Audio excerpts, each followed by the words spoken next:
looks like it's getting messed with a little bit here. Yeah, you guys getting any audio or what?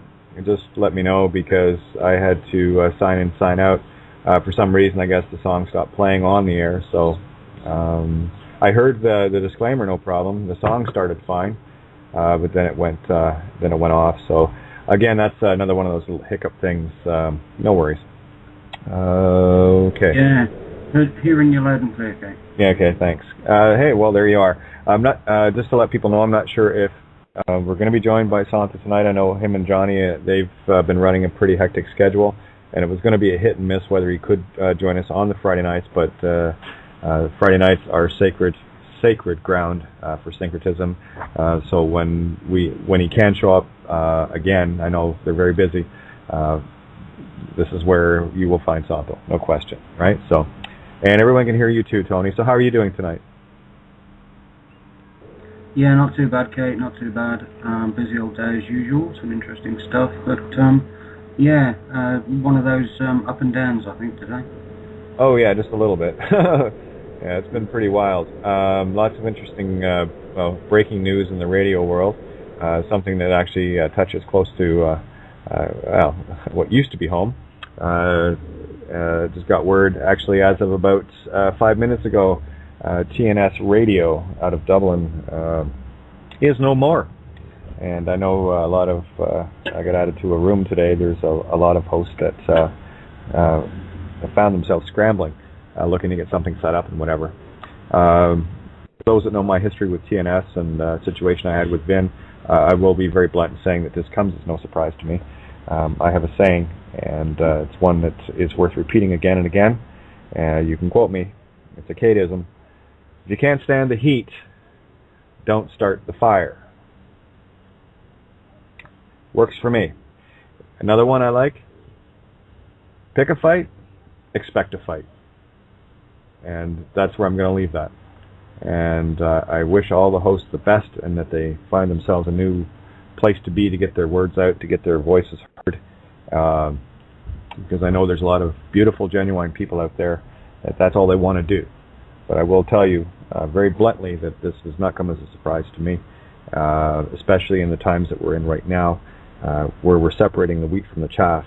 And I will say that the wheat will be found, and you're it. So well done. Hold the torches high, carry on, don't worry about it. All things for a reason. And that reason, if you cannot see it right now, will be revealed to you at some point. So have no fear, period.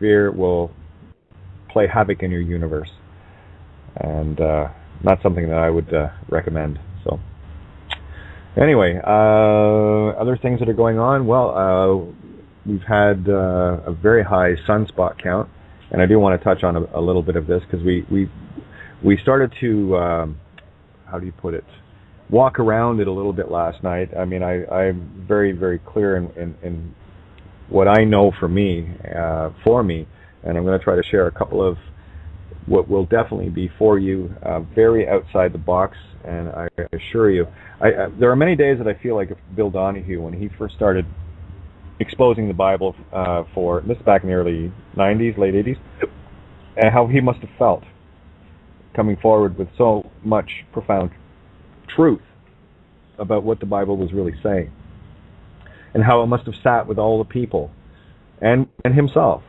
and the struggle within that he had to come out in complete defiance in the face of everything that everyone thought they understood about religion and God and Christ and all the stuff that goes along with religion, to stand up and say, no more.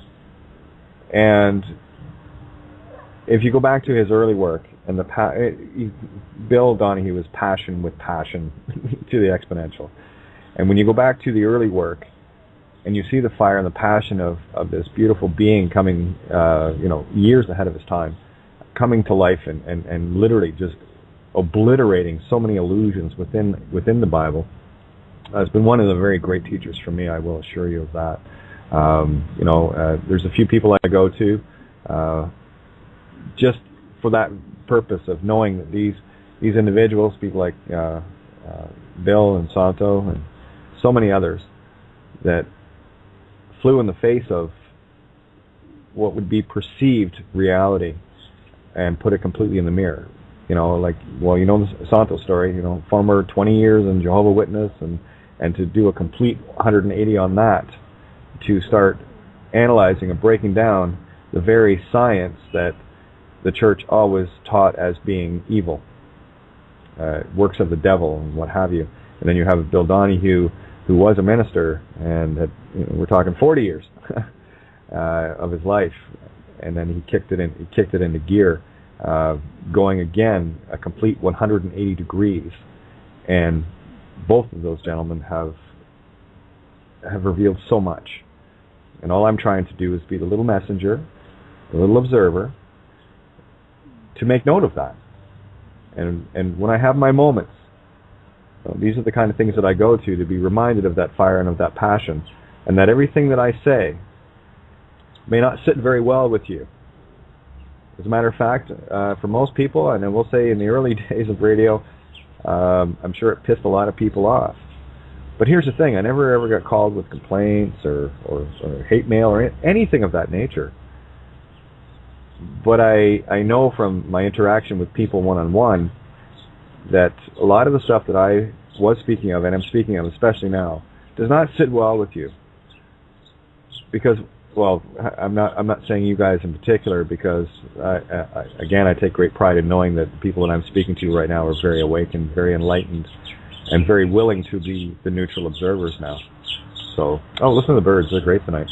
Anyway, sorry, they're kind of distracting. I don't know what they're doing over there. But anyway, the things that I'm bringing to the table, remember, I have to sit and wrestle with them first, because I get to be the one to open my big mouth on air. And that's not always a very comfortable, very easy thing to do, especially with the stage and the way I perceive the stage to be. And we'll call it what it is. This is your platform, stage, whatever. And I have to make sure that when I come to this table to sit with you, that what I'm going to share was well thought out, through the heart, by the way, not the mind. I don't listen much to the yappy little dog, the canine on the left, anymore.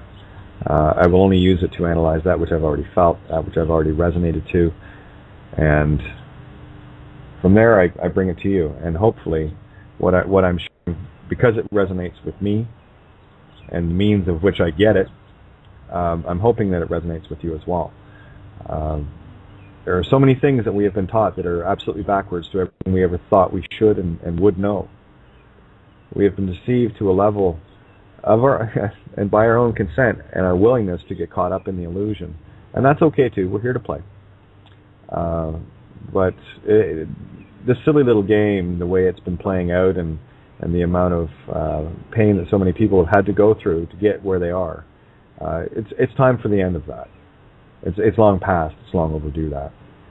And I'm going to go back to pick a fight, expect a fight. So what I'm asking people to do is start looking at the illusions for what they really are, and are they worthwhile. And the one I used the other night with regard to Toos from the Netherlands, or Holland, whatever you like it to be called, the stature of that woman was 10 feet tall. You see, she could have been a victim and kept her mouth shut. And she could have wallowed in her own self-pity. She could have come out and said, oh, woe is me, and been a whole lot of things in a victim mentality. And here's the scary part. We all would have said, it's okay. But you see, I don't say it anymore. I have no time for victims. I only have time for victors. Because those are the ones that walk through. And that's not to say I have no compassion for those that have been harmed. Absolutely I do. I've been harmed. We all have. And it's how we come to terms with that within our own realms. How we deal with it, whether it's going to crush us or let us flourish. And all I'm trying to do is create a flower of life within myself, and of course, in the process, share that with you, that you might do the same. Ye are gods. I've been telling you that for a long time. Maybe one of these days you might know it. I've had enough of believing. But here's this, I believe, 5'2", 5'4", lady, that she you know, mother, and she comes forward like a roaring lioness, and she just got it out there. She told her story, and look at the light that she brought forth. I'm going to cover a couple of things that we talked on last night as far as the reversal in the mirror, Tony. Towards the end of it was in the recorded part, and I want to get your thoughts on any epiphanies you may have had within that. So chime in. I'd love to hear it. Yeah, well, really, I covered quite a lot of them the other day, but I mean, basically, it's seen through the smoke as well. It's first-hand witnesses. It's not an opinion; it's an experience. A first-hand witness is an experience of how everybody's the depths of the control system is basically what I'm trying to say. It's like you can, yeah, I know, you know, they all go to Bohemian Grove and they, you know, get naked and butt plug each other and all the rest of that crap. But the point of the matter is, this is not the crap. This is the real deal. This is what's going on, and you're hearing a first-hand person who's experienced it since the age of 4 go through this shit, and we're still allowing it to happen. That's my bit. That's the one that gets me. It's like, hang on, I can see this, you can see this, we can see this. Why the fuck are we still allowing it? Well, okay, well, that was not exactly where I was expecting you to go. Okay. What I was referring to was looking into the darkest places to be the light. Well, later on part of the show. Yeah, you do. You need to look at what's wrong with it before you can fix it. Well, yeah, again, it's not even a matter of fixing it, it's a matter of confronting it. Because here's the thing about fixing things, you only fix them when you look at them. And that's how, oops, that's already, sorry, just came in to get some water and it's already boiled.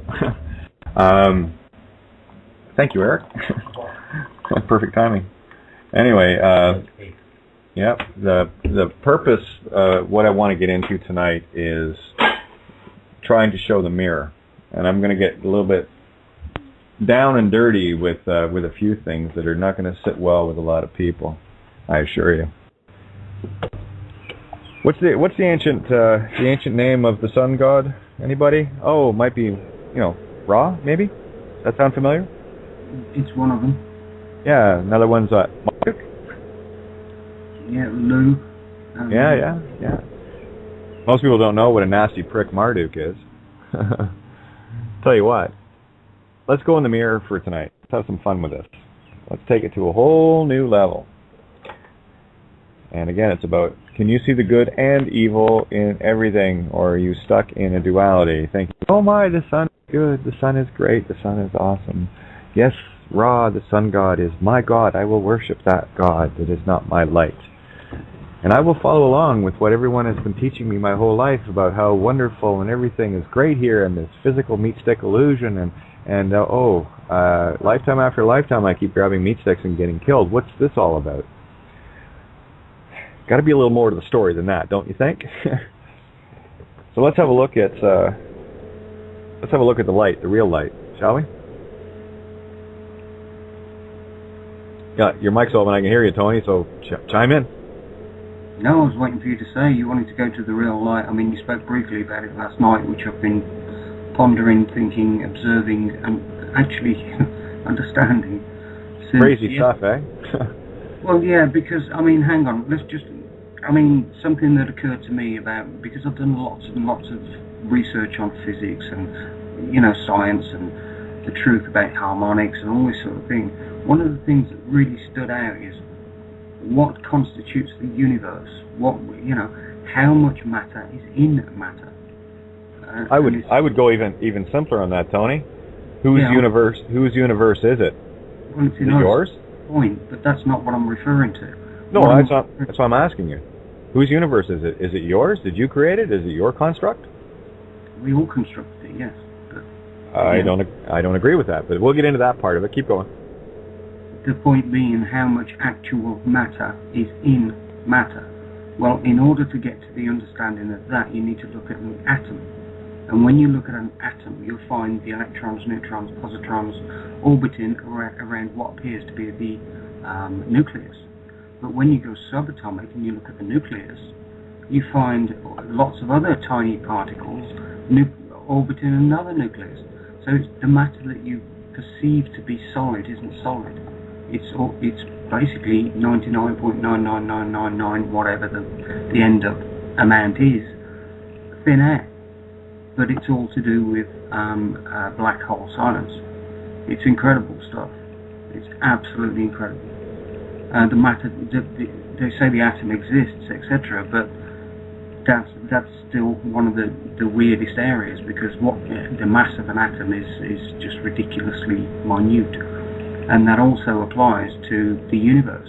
If you look at it on a cosmological basis and look at the whole galaxy, not even just our solar system, the whole galaxy as a whole, the big spiral whirl in the sky, and how much actual matter is in that compared to the mass and the distance and the light years across of the universe. It's all non-existent. And even when you get down to the planets, the atoms that form the planets themselves. And what that sends me back thinking about is Rodin physics. When you start looking at Marco Rodin's Rodin coil and the harmonic information behind it, you can get into a whole study area just on this basis alone. Yeah, and it can keep you distracted for years. Yeah, I've been there, done it. That's the point. I know. So let's stop, shall we? Let's move on. Let's move into the spirit. Let's move into the spiritual realms. What you're saying, Tony, is absolutely fact in terms of the construct that we have here. I totally agree. It has been calculated that if you took all the matter that you would perceive as matter in the entirety of this universe, you could condense it down to something the size of a pea. That's how much space there is. Yeah. See, I don't see matter; I see space. Mm-hmm. Right, and that's where we create things. We do have some callers in here, by the way. I'm going to start bringing some people in just to get things rolling along here. But I'm going to get into some pretty deep stuff tonight. And I said before, it's not going to sit well with you. I'm going to show you just how evil that sun in the sky is. So let's bring some callers in.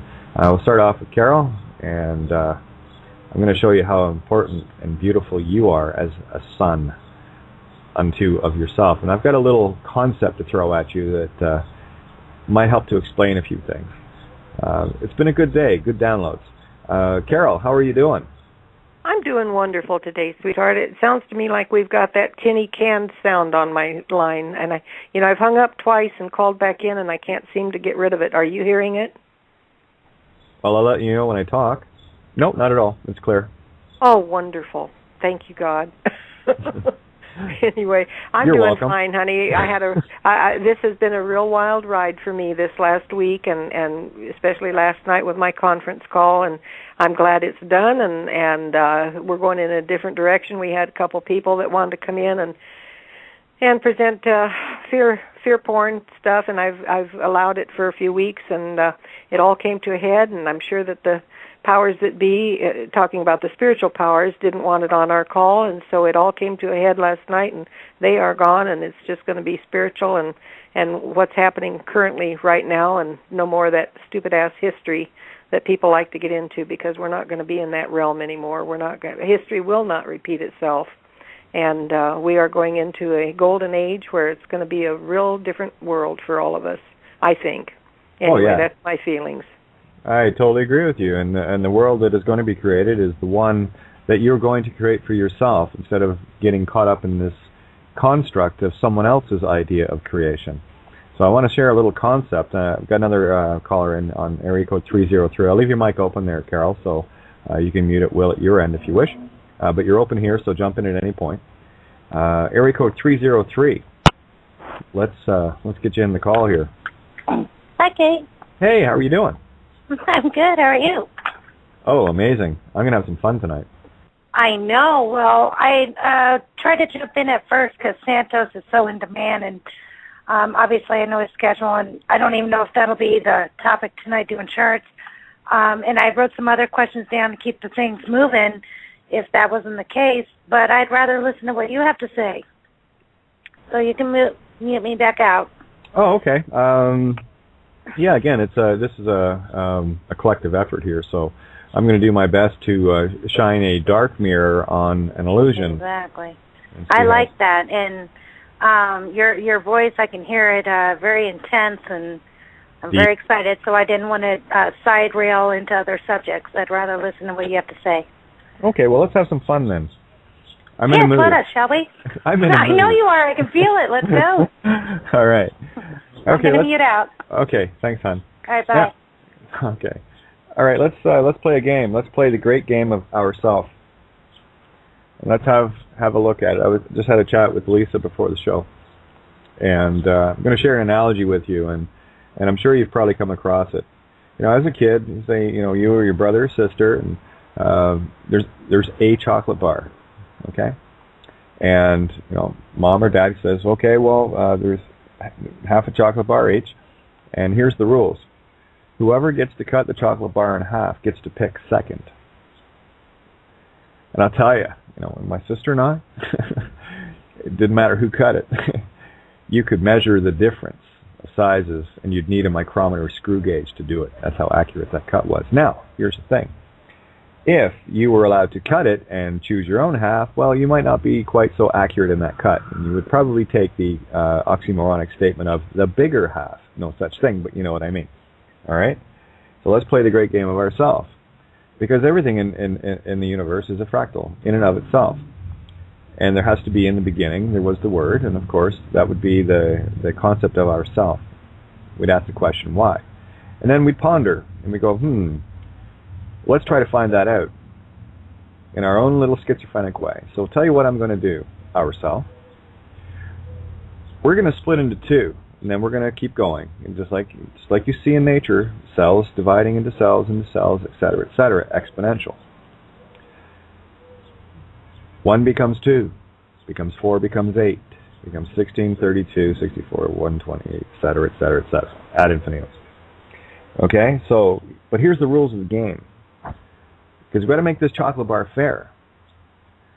So 1/2 of us is going to remain all-knowing. Absolute all-knowing. It has to give up something in order to keep the balance, to keep the fray in check, so that we could never ultimately destroy ourselves, because that would kind of be a stupid game to play. Because evil, as you know, must destroy itself by definition. So if it became all evil, then, of course, eventually there would be no ourself. So we had to put a check and balance in place here. So one side of ourself, once we split into our schizophrenic two, one side had to remain all-knowing and absolutely powerless in creation. And the other side had to be all unknowing with absolute power of creation. Which might explain why those that cannot create here, that are trying to vampire our energy and our creative ability, it would make sense. To me it does. It makes total sense. Because if someone or something, and you can look at the knowledge that perhaps the Jesuits or Vatican, and call them whatever you want, dark principalities, we'll call them light principalities too, because they are that as well. They have all the knowledge. They've been holding it for a long time. I mean, Tony can quote many things with regards to the different studies and what have you, and how they've kept all this beautiful knowledge from us. But they were powerless to use it. What they had to do was convince us, the dummies, the unknowings, cup of forgetfulness thing, into getting us to create things for them by flowing our God energy, because, of course, the all-knowing side can't create. It's powerless. It only has the ability to know things and to try to convince the other side to give up that power. And, of course, the weapon of choice has always been fear. Always been fear.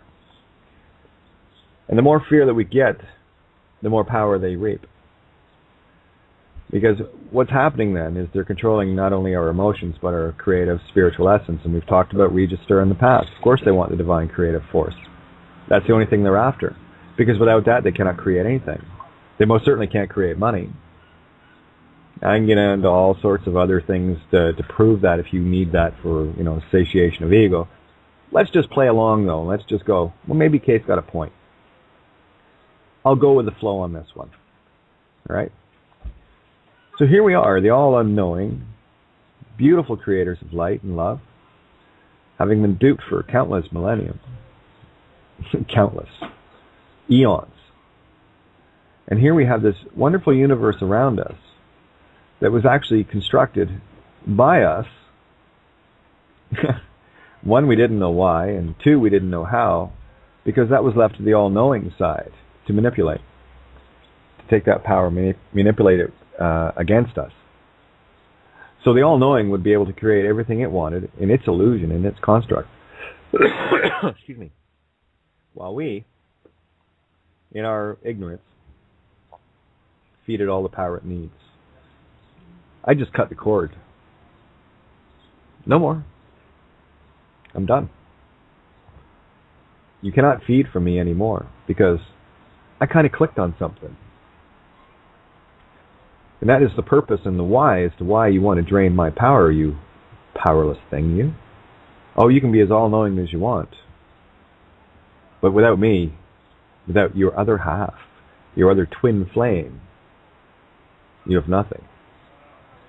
So this is where we start to come to terms in putting the great ourself, and this ourself is in each and every one of us, because we are all part of the one. So where we start putting these twin flames together, because you are both, and we've talked about this many, many times. And that you can explain it with magnetic, electric, feminine, masculine, intention, creation, it doesn't matter. But what we are living in right now, as far as I feel, notice how I don't use think much?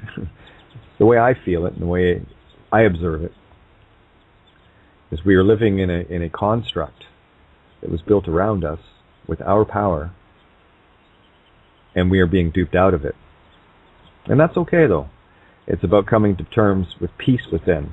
And the more we fight something, that which you resist will persist. And if you like having cysts, keep it up. It's one of the reasons why I'm glad I was able to come in with that entry point of, if you can't stand the heat, well, don't start the fire. If you're not ready to follow something through, don't even start, because you're wasting your time and you're just a distraction for me. I've got more important things to find, like me. How cool is that? And that's the only thing you really need to find, people. That's all you need to find is you. So let's take a look at our construct as it is around us. We call it the physical universe. I've already explained what physical is, and when people meander their way through physical and stay in physical, well, they're being culled. And this is all about the harvesting and the culling of our energy. Nothing more, nothing less. Without that power, there is no energy in this universe, and that universe that fits into the size of a pea is useless. It collapses in on itself. And then we start again.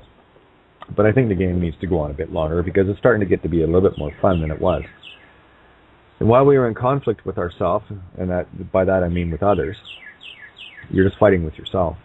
I think it's time to move on from that paradigm. It's time to get out of the spiritual creation call. Look at the word phi, sacred geometry, 1.618. Tony can confirm that. No problem.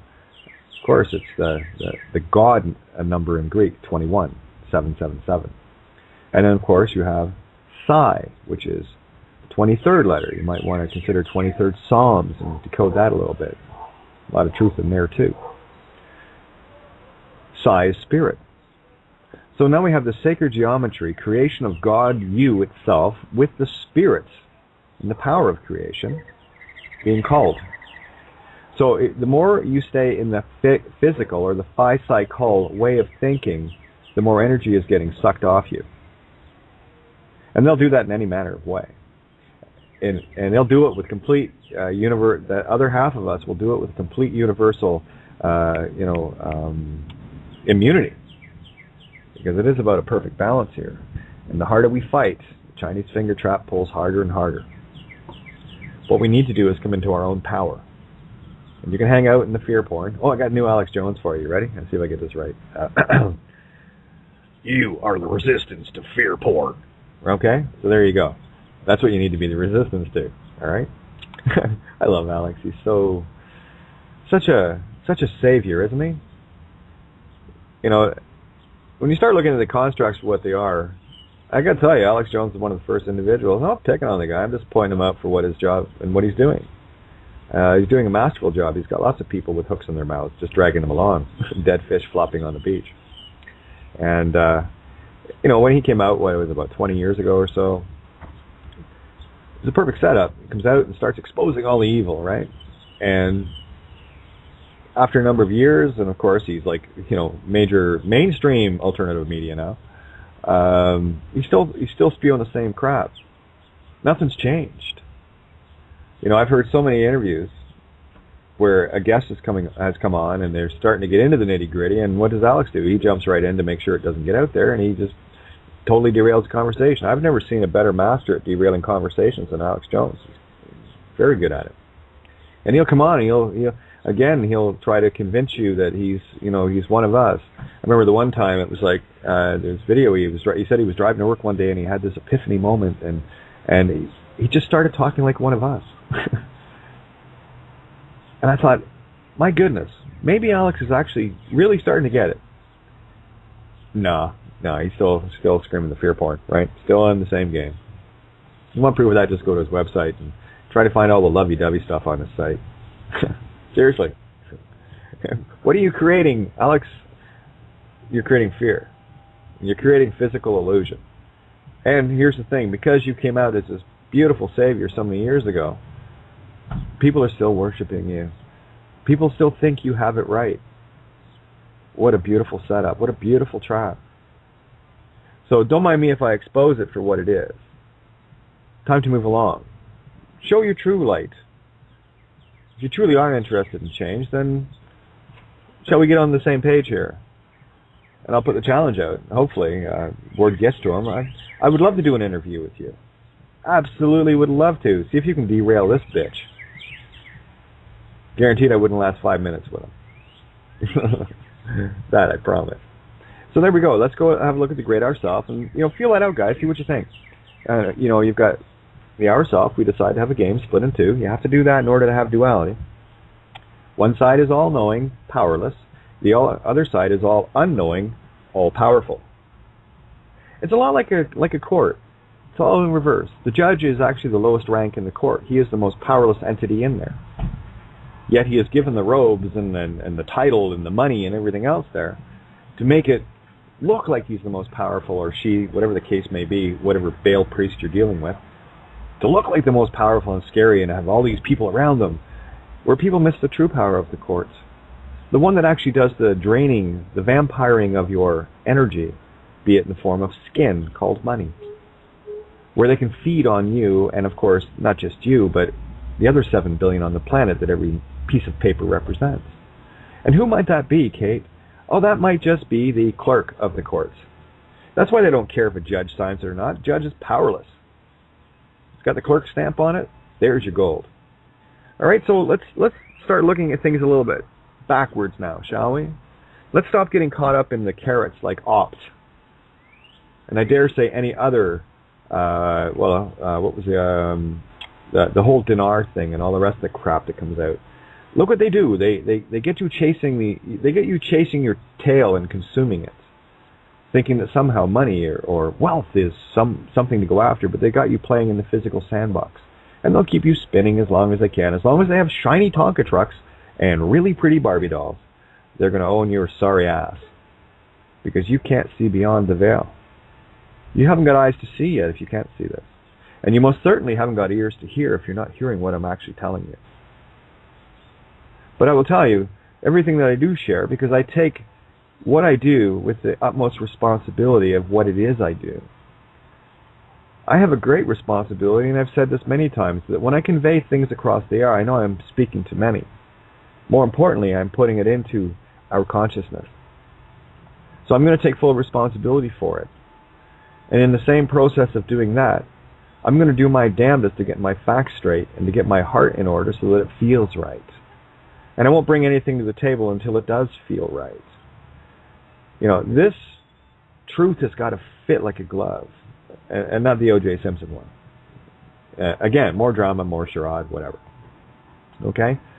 So I just want you to kind of mull that around a little bit, and I want you to maybe, just maybe, for a minute, have a look at everything that was taught to you about the sun and how beautiful and glorious it is, and put that in the mirror to see how incredibly destructive it is, Because without our Oz1 layer, ozone I think they pronounce it, that little consciousness in the sky, and it is such a tiny consciousness in the sky, would fry you to a crisp. That's what it thinks of physical. You see, so we live in this little bubble. We live in this little box that I am trying so desperately to get you to beat your way out of a wet paper bag. Yet so many people won't even bother to stand, let alone get up, and all they see is this wall. And if you understand how strong a wet paper bag is, how much effort it really requires to pass through it.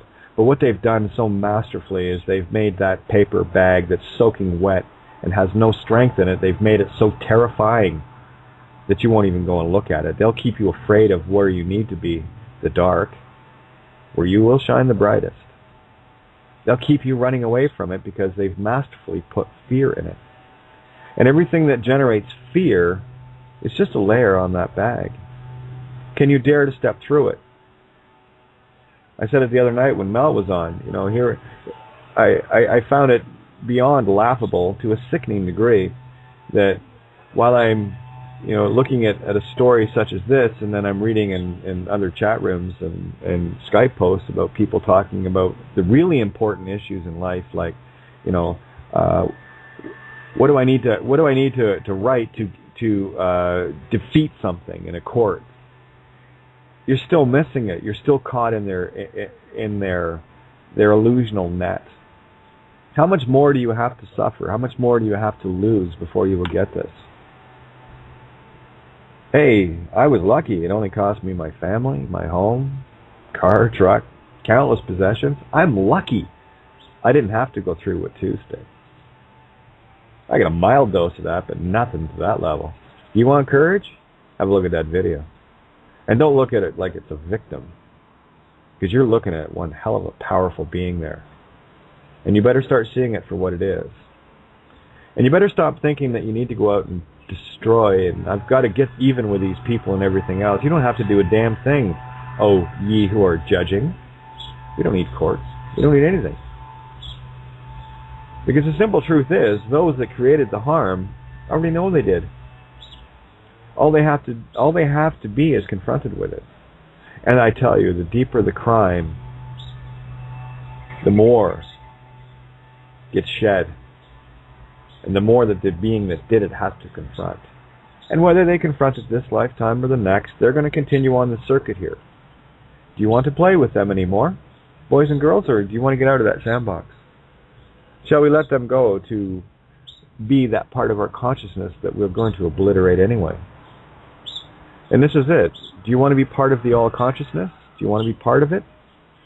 Or do you want to finally go into a perfect state of non-existence and become so physically destroyed and encapsulated that you might find yourself on someone's table in the form of a quartz crystal? Is that what you want? Keep going. What do you think we build matter with anyway? Just a thought. Mini rant over. Let's get people jumping in here. We've got another caller in at area code 702. Bringing you into the call. Oops. I did click it. I did. You were probably talking and it didn't work. There you are. Hey. Hey. Hi, how are you? Good, how are you? Good, good. I wanted to say something real quick. You can probably hear my little one in the back. I don't think most people realize that once you come into your power, you can transmute energy, and you can eat, or shall we say, take dark and make it light. And if you are light, it's just a matter of, you know, consuming the dark. Well, yeah, you know, it's like I look up at, I gotta tell you, the last little while I've been looking at the sun going, wimp. You think you can outshine me? You think you can distract me? You know, I'll sun gaze and I'm going to change your consciousness. That's transmuting, not worshiping. So for those that are sun gazing, I might want you to change your perspective on what you're doing. Are you absorbing that energy, or are you putting energy into it? Is it affecting you positively or negatively? How long have you been duped? I know I was for a long time, but I'm not playing their game anymore. I decided on a different road, and every single day, it gets better and better. And all I can do from this point forward is know more. Understand more. Find peace more. Get less entrapped in the physical more. And move on from there. And you're absolutely right. Ye are God, so your light, of course, the only way you're going to shine the brightest. Where are you going to shine the brightest? Here's a question for you. Where are you going to shine the absolute brightest? Anybody? Tracy has an answer. I'm calling it out. Where are you going to shine the absolute brightest? In the darkness of myself, all creation. Absolutely, in the darkest place you can find. Why do you think I went after the Vatican from day one? That's a bright little spot, isn't it? Yeah, go ahead. I'm sorry. I don't mean to interrupt you. Remember we were talking the other night about the void and how they're simulating the void? And they're also simulating the light. This whole thing, honestly, if I just might be a little bitch here, which I am, if I hear the word love and light one more time, I'm going to fucking puke. Because the light is also manufactured. Yeah. So they get you to a manufactured light distraction, when actually the light is you behind the darkness. Does that make sense? Totally. Again, this is what this is what I'm getting at too, because everything that you're looking at around you is in the visible light spectrum, and I've been talking about that. False. It's false. Yes, the deception. Beware the deceivers are everywhere.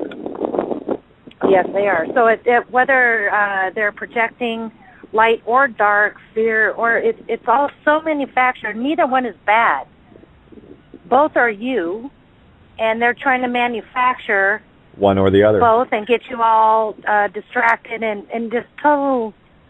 I mean, if you just hear a word like when I was saying I was being a bitch and hear light and love, that hits me when I hear it, and it makes me. It's wrong. It's error. It makes me sick. Well, yeah. Let me sum it up for you, if I may. Yeah. Okay. When you talk about light and love, okay, whose light are you talking about? Yours or theirs? Exactly. Right, so let's start to get a little bit more... Never mind, they're talking about.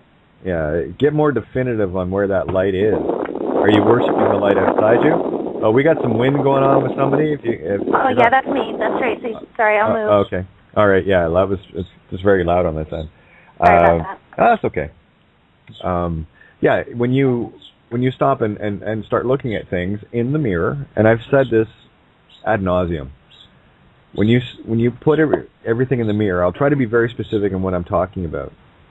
Can you look at something and its opposite at the same time?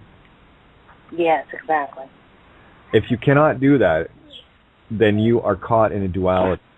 You are caught in a physical illusion. And I say this a lot too. Am I not cluey enough for you?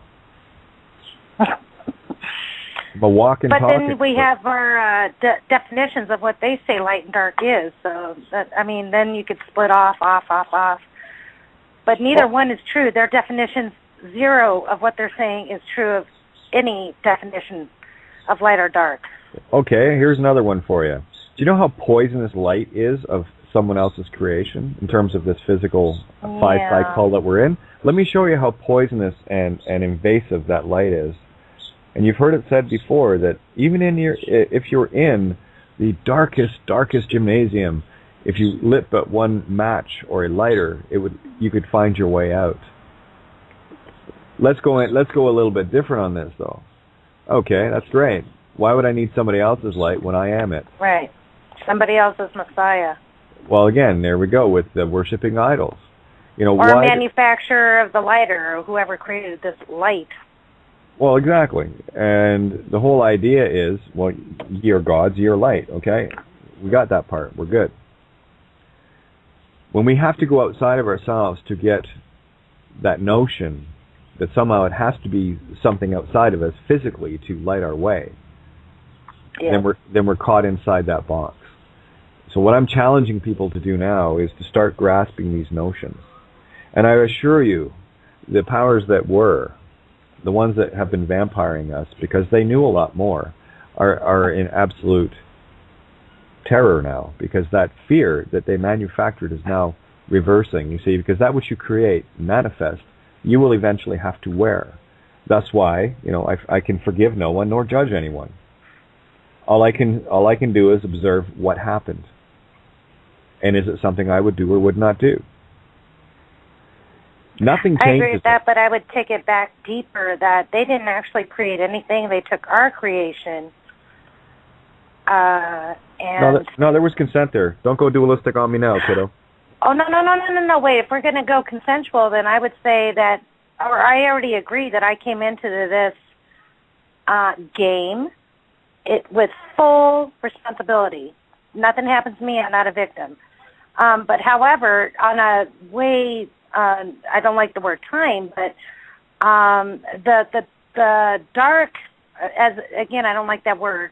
I'll call it the cabal, or however you want to word it, and their entities did not create anything. Let's call them what they are. They call themselves Illuminati, so let's call them light, shall we? Yes, exactly. Let's shine it back, shall we? Yeah, let's take the hint and see what we've got going on here. All right, so yeah. So again, it's about standing back and not looking at things so one-sided. Literally. And I hate even using the terms they, because it's us. I agree. Okay? I'll only use that to give the dualistic perspective and hopefully not get people lost in it and keep them in a dualistic instead of seeing the singularity of it.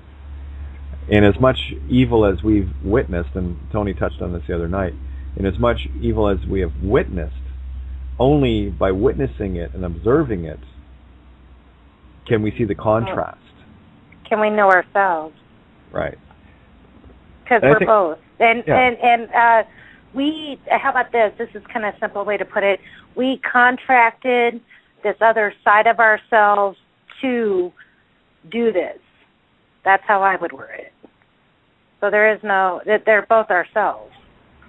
Absolutely. Pulsar, would you like in the call? If you wish, I will bring you in with me, because you tried to call me, so I'm just assuming that.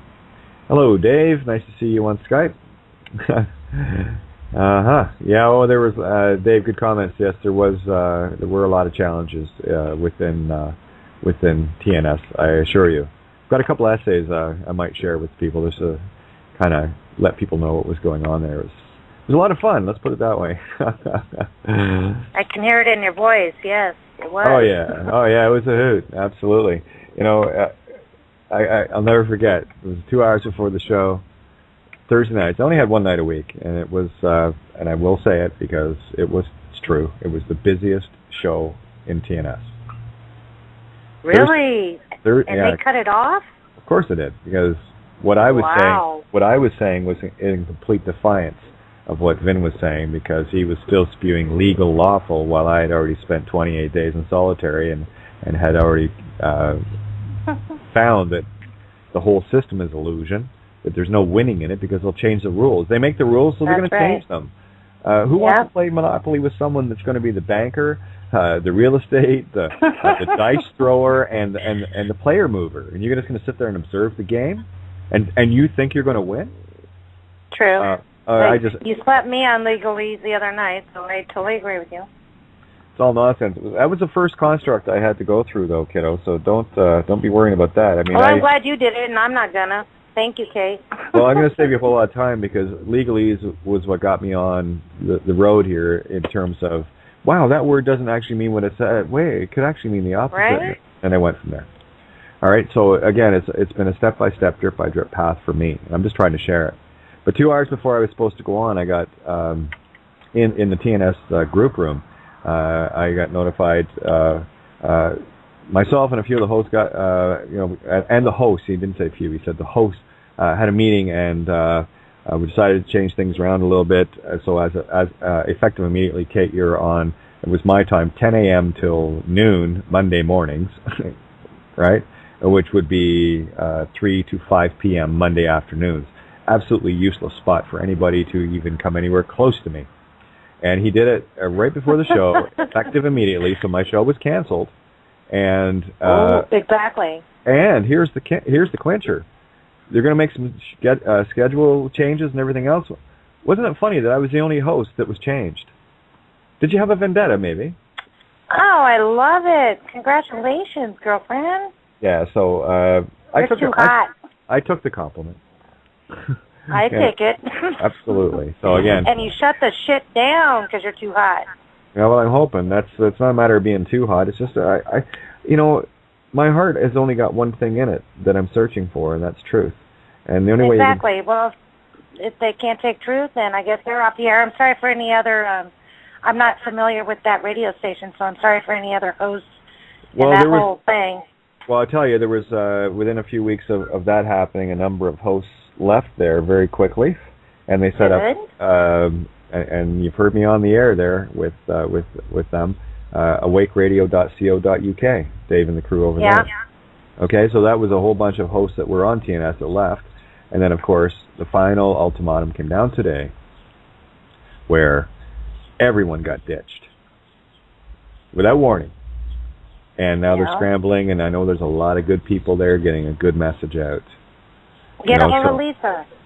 It's okay. Everyone has been contacted, and hey, they'll find their way. But hey, it's a good thing.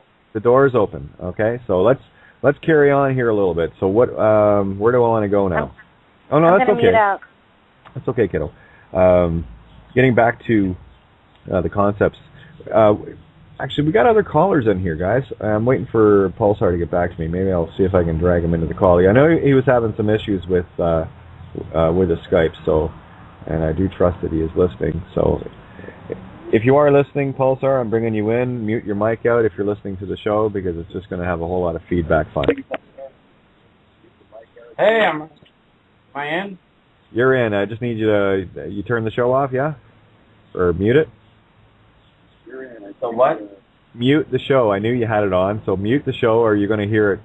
You're going to get confused. It's about an 8-second delay. You're hearing the show live now because you're in it. All right. So, what are your thoughts and comments?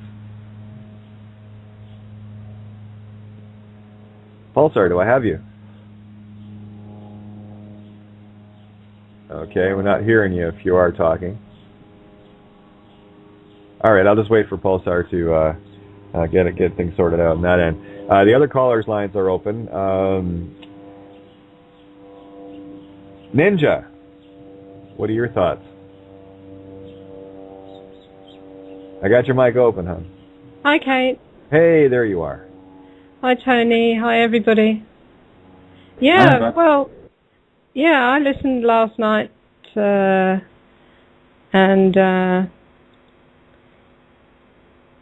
yeah, it clicked with me, the whole light and dark thing. I thought it might. And I made a few comments today in the rooms, but for anyone maybe that hasn't seen them, I'll just repeat that on here if I may. Please. Yeah. Let's have a look. Right, so forget their love and light agenda. Time to go dark. So in deepest darkness, with unconditional love of self for all.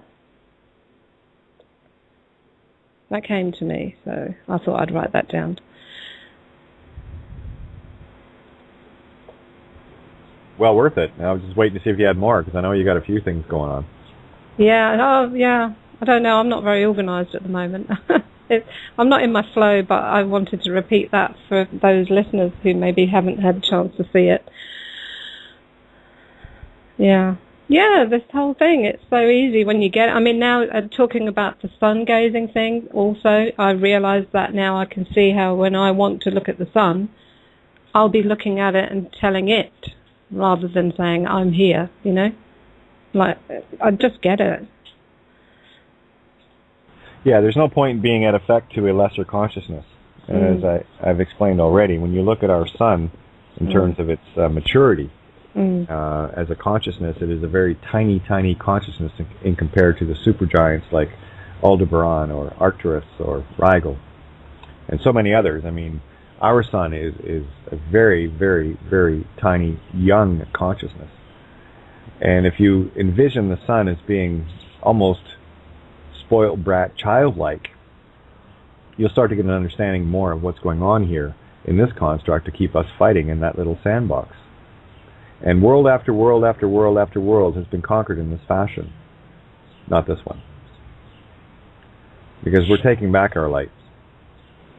Go ahead. Yeah, that's the beauty of it. I mean, it's this whole thing we've had for so many years now, this whole New Age movement with their love and light, and everybody started. I remember when, it may have started sooner than that, but I certainly remember in the early to mid 2000s, suddenly everybody was saying, excuse me, suddenly everybody was saying love and light, and signing off their emails, love and light, love and light. I thought, where did that come from?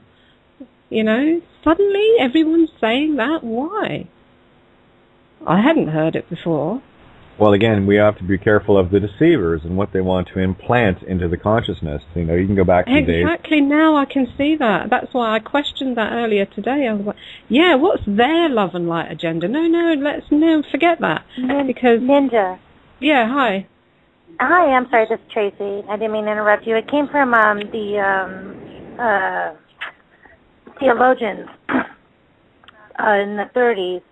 So they captured that knowledge of those scholars, and then they repackaged it, and then you started hearing love and light.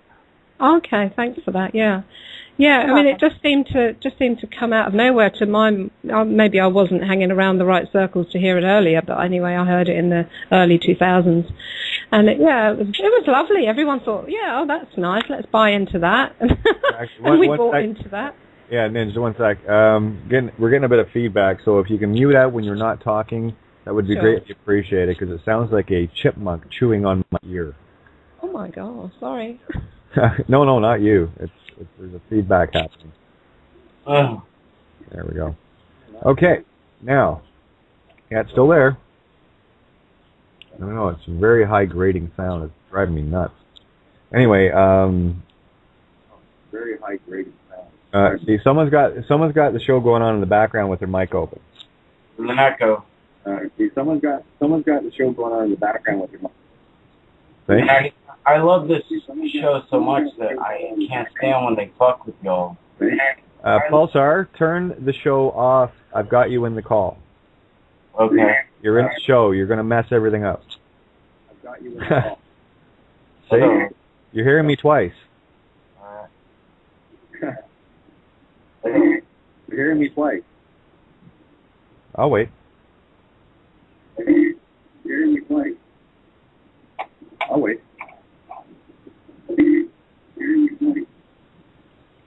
Yeah, it's just going to loop. I'm going to have to... Pulsar, I'll bring you back in. You're going to have to kill the show. All right. Sorry about that, guys. That was driving me batty. Okay, if I bring you into the call, turn the show off. Okay? Just turn it off because you're in the call. You're in the show. All right? That's how it kind of works. Yes, and Sarah, yes, absolutely. The universe is dark. Before the Big Bang, there was only darkness. In the darkness comes the greatest potential. Look at you, shiny little star. Ye are gods, consciousness, little sparks of the all-spark. Shall we? I think that's a great idea. All right, so what do we got here? MJ's joined us. Yeah, that was real. I am laughing. Let me know if you want in the call, MJ, and that would be great as well, because I know we can go off in all sorts of beautiful directions tonight. And I think we're really starting to hit the nail home, boys and girls. I feel it, and I'm hoping you do too. All right, where were we before I got derailed there? Oh, yeah, we were talking about love and light, love and light, love and light, shove it up your arse. Their version of it anyway. What you need to do is exactly what Ninja was talking about. And you find your light within, and only when you can be in the darkest of dark. And we talked about this last night when Vincent called in. When you're in the darkest places, now try this. Get into the darkest place and close your eyes. And tell me that you're seeing nothing. Please.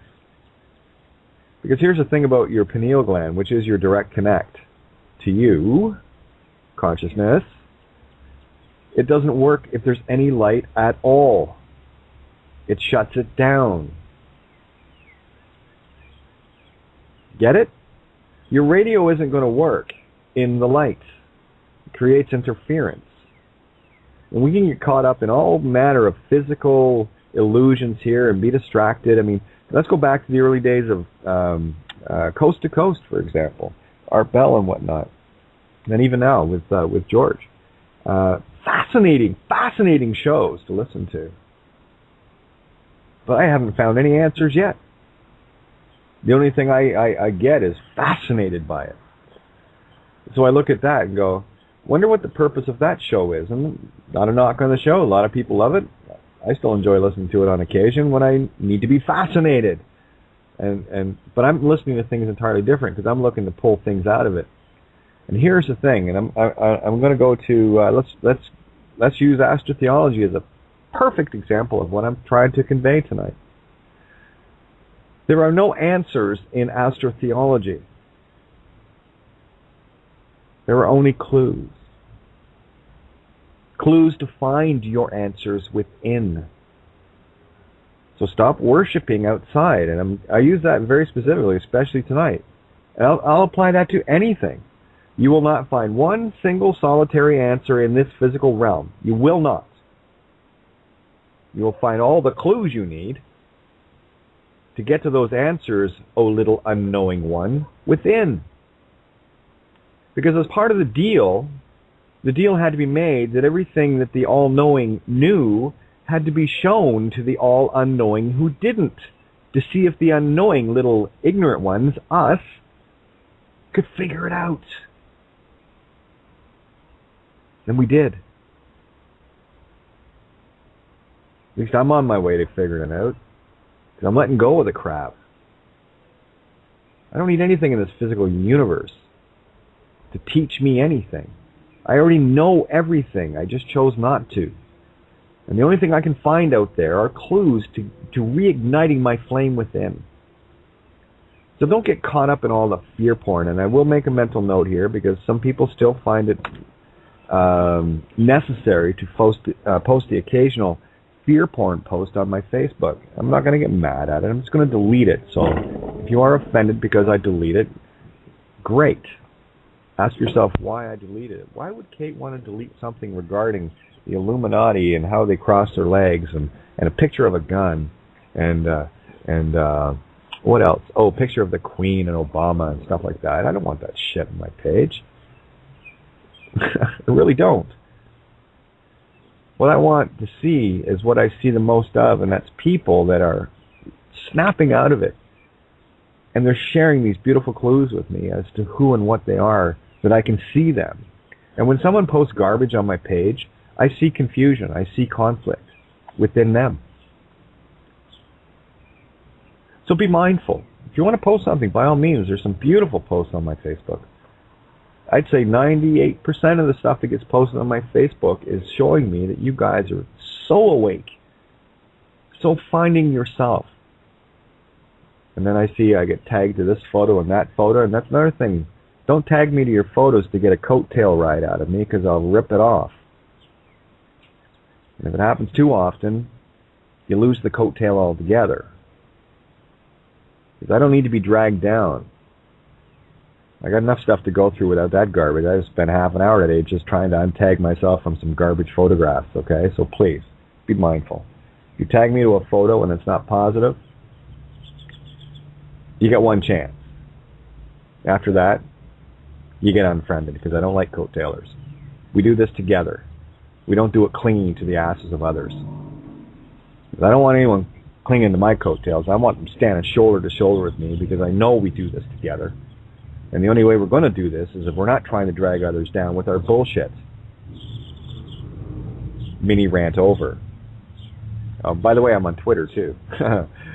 And of course, the first couple of posts after that was, not me, I hate Twitter. Well, yeah, okay, well maybe that's fine, that's okay. I mean, I hated Facebook at one point, then I finally said to myself, well, how the hell am I supposed to get out there to educate those within the system and so many others around me if I'm not getting out there using their tools?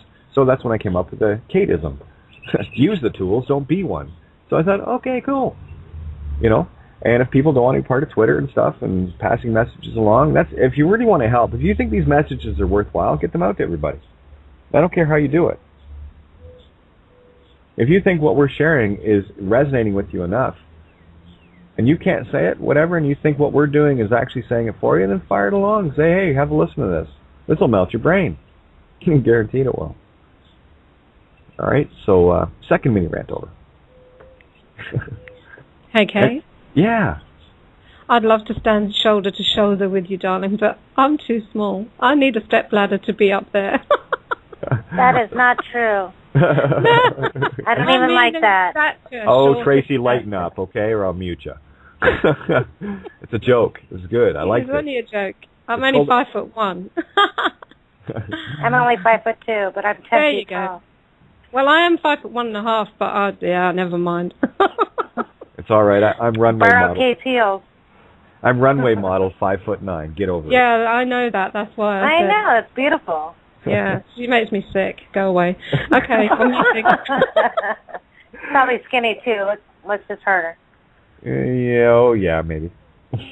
A little bit. Whatever. I'll let you live. Okay, cat fight. Let's go. Right here. Exactly. And this is where we need to be, guys. We need to be in the happy zone. We need to stop taking ourselves so seriously. You know, Kate, I'm sorry to interrupt you.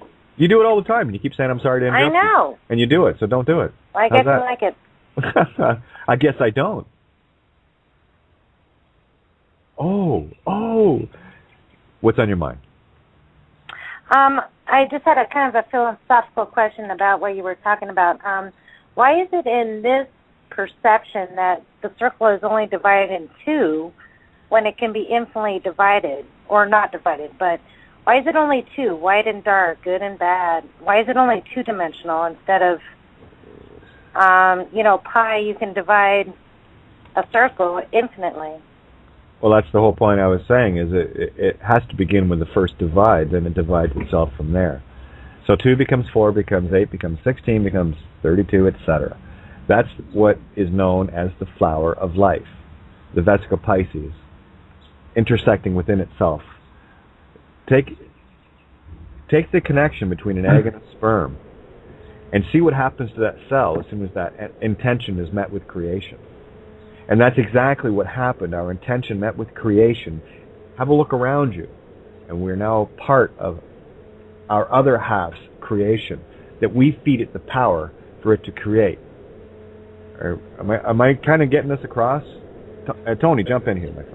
Yeah, well, you are to me, because I wouldn't ask the question if I didn't know the answer. Right, and hang on a sec, Tracy. I asked for Tony to jump in, and you keep stepping on people. I'm going to ask you to stop, please. Be mindful. Tony. Yeah, Nissam Harriman did a very good video explaining fractal geometry. It's called the black hole, spelled W-H-O-L-E, and it was fascinating. It's all about sacred geometry, Vesica Pisces, fractal geometry, everything. All the stuff you're asking is in that clip. And it's Nissam Harriman, the black hole, spelled with a W, as in hole, not a hole. Who are you calling a-hole? You're absolutely right. That was beautiful. Works for me. Trace had actually brought in another comment in Skype here. Dark is not a lack of information. Dark is all wisdom. That's the illusion. And it's only in the dark that we can shine that light to find that wisdom. So again, don't get dualistic on this. And I'm being very specific on this point. It's an incredibly important point. When we see dark as light and light as dark, yin yang. Any hints there for anybody? That there is dark contained within light and light contained within dark? That if you see one or the other, you are stuck in duality. And you need to give your universe a shake, or you will maintain a one-sided duality. Okay, Can I just add a perfect example to that? You don't have to ask. You're the host. No, I'm just saying, because basically, if you look at the sun, and you understand that the light coming off the sun, I was talking about this today, the light coming off the sun is the manifestation of the black hole inside the sun. So it's got both. It's hot on the outside, it's cold on the inside. It's got light coming out of it on the outside, and it's got no light can escape on the inside. It's incredible science, and it's just it's yin yang. You get it. Yeah, it does. It's yin yang. This is not an easy concept that I'm trying to share tonight, guys. And it flies. I told you at the start. There's going to be a lot of discomfort with what I'm sharing tonight, because it's flying in the face of everything that you know that you thought was real, and it's quite backwards. Pulsar, you cannot call in doing it that way. You have to, when I bring you into the call, so hang up because I can't answer you. When I bring you into the call, just turn the show off. Otherwise, you're going to have the show playing and saying things after the same things I've already said. So you can't have your cake and eat it. You want your cake? Come on in.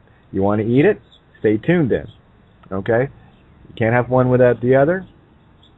Look at you. You just proved the whole point tonight. It's perfect. So again, this is about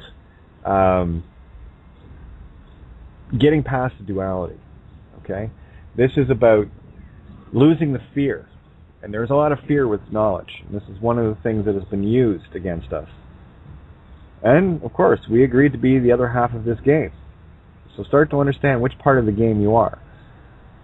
Because this place, this universe that we're in, is equally divided amongst both. It has to be. Because if the one split into two equal parts, and those split into two equal parts, etc., etc., etc., then everything, all things considered, must be equal. Because not one part of us is going to outcreate the other. Everything has to work with, we have to work together. And as I said, I'll go back to it. The all-knowing is powerless, and the all-unknowing has all the power. You got the judge and the clerk. Right? One has the illusion of power, which is the all-knowing, and the other one has the true power, but thinks it's illusion. And there's your infinity of illusion and the illusion of infinity at the same time. Okay, so actually, hang on, I was going to see if I can get Pulsar here. Yeah, I know you're new to it. I know you're new, so if I bring you into the call, mute your Skype until you get the radio show turned off. Okay? And just ask him to turn his browser off as soon as he's on the call. Well, you just did, because he's listening. So, Pulsar, if you get what I'm saying, just type it to me as soon as you hear this. I'll bring you into the call, but you got to be muted until you turn that our show that we're doing right now, until you turn it off, and then you can join in with us. Okay? And I got to tell you, this is wasting a shit pile of time, and I'm not liking it. All right. Sorry, I take my airtime very, very, very, very, very, did I say very seriously? And by the way, Ver-E is from Verily, Tree of Life Creation, the truth of creation. Okay? So just sharing that with you. All right. Turn off the speakers, exactly. I'm just checking in the chat room here. Yeah, we've got lots of new people in the Skype chat. Lots of people getting added.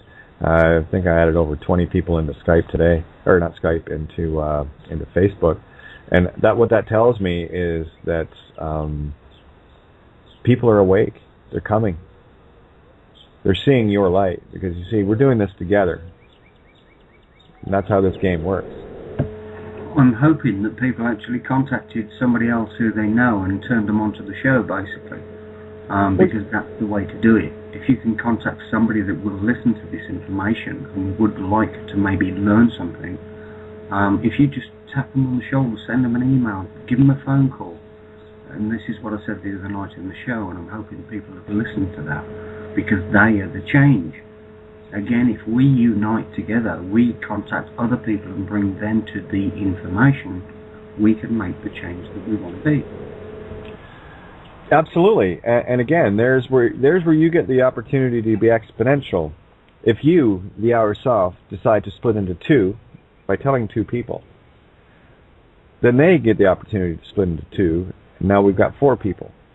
And this is why I know a lot of the stuff I send out goes viral very quickly. Because there are people that are contacting people who are contacting people. It's like when I put a post up and I see so-and-so has shared this, so-and-so has shared this, so-and-so has shared this. That's going to, I don't know how many people. And I mean, I know with the groups that I'm in, I'm posting this show link to at least 20,000+ people every single night. That's why so many more are coming. The energy's there. And it's just a matter of, you know, Carol, remember we were talking the other night about what can people do? What little thing can people do? And you're a living example of it. You know, you brought... Well, we're sitting with 28 callers on the board right now. And by the way, for any callers that want to get in here, we've got plenty of time. There's 40 minutes, and we'll roll into the, what do you call it, the recording. There, I got two. I just scrolled down. Sorry, guys. I didn't see your numbers, but I'm going to bring you in the call now. Area code 805 and area code 702. I've got both you guys in the call here. So let's start with 805. Area code 805. Hello. Hello? Yeah, your mic's open. Hello, Kate. I actually accidentally hit the one. Oh, well, no, you didn't. No such thing as accidents. Exactly. So I guess I'm supposed to speak. So many things swirling through my mind, too. And one of the things that I would like to ask you, Kate, is who are you? You don't have to answer that unless you want to. Who am I? Isn't that a good question? Who are you? Wouldn't I like to know? Okay, I got a question. I'll answer it with a question because that's what creation's all about. Who do you think I am? I'll have to do some more deep contemplation on that before I answer. But what I would like to share over in my life, I have, been with many gurus and being their what's called their attendant. And what I had learned was when the guru or the teacher is speaking, and so much of the time they are in the zone and the truth is flowing, you never interrupt them. And when you, as you call it, a rant, and it's not a rant, it's just truth coming fast and furious, it's really important to keep mindful the saying, please be responsible for the energy you bring into this space. And I'm speaking for myself too. It's about really being present with what is flowing and what is being shared, and to really be present with your own energy, to not interrupt that. And I actually teach classes in that, and when I have people come to my door, before they come into my space, they take off their shoes, and I've taught them to put their shoes in a very aware way outside the door, and then check their energy by anointing them with beautiful essential oils and really having them ground and check their energy before entering the sacred space where truth is spoken. So that's what I wanted to share there. And then also, while you were speaking, I was on the call last night when you were talking about the sun. And when I sun gaze, I always have this feeling, it's almost like the figure 8 with myself and the sun, that there's like a shared flow of information. And I never really felt that I was getting from the sun. It was like a mutual give and take. And Vince said last night about being in the dark and how he goes into the bathroom. And it's not only being in the pitch dark for your pineal gland, that's also a space in the bathroom where you're totally alone and there's no distractions. So then you can really connect into that darkness, to that truth, and to information coming in. Let's see, there was something else that I said my mind was just flowing. Oh, after that last night, and you were talking, Kate, my mind, it would not shut off last night. And all through my sleep, I just kept hearing you and Tony and about the sun, and sitting out here in the sun just a little while ago. It's kind of blocked by a tree now, but it was hitting my face. And just how good the sun feels on our skin. And I'm looking all around, and oh my God, it's just luscious green back here in my backyard, and the flowers and what the sun does to grow everything. But my thought went to Gaia. So how does Gaia fit into this too? And before you answer that, and maybe Tony might want to contribute to that, also when we go outside of ourselves and we give our power away, and I hear people say, thank God, and I'm going to check with God, and that's never resonated with me. It always felt like it just didn't feel right, that we're given our who we are and our power outside of ourselves. We're giving it away. And when my daughter was a very young 3, 4, 5-year-old, I taught her that she was God. And she was on the playground at school, and she started telling the kids that.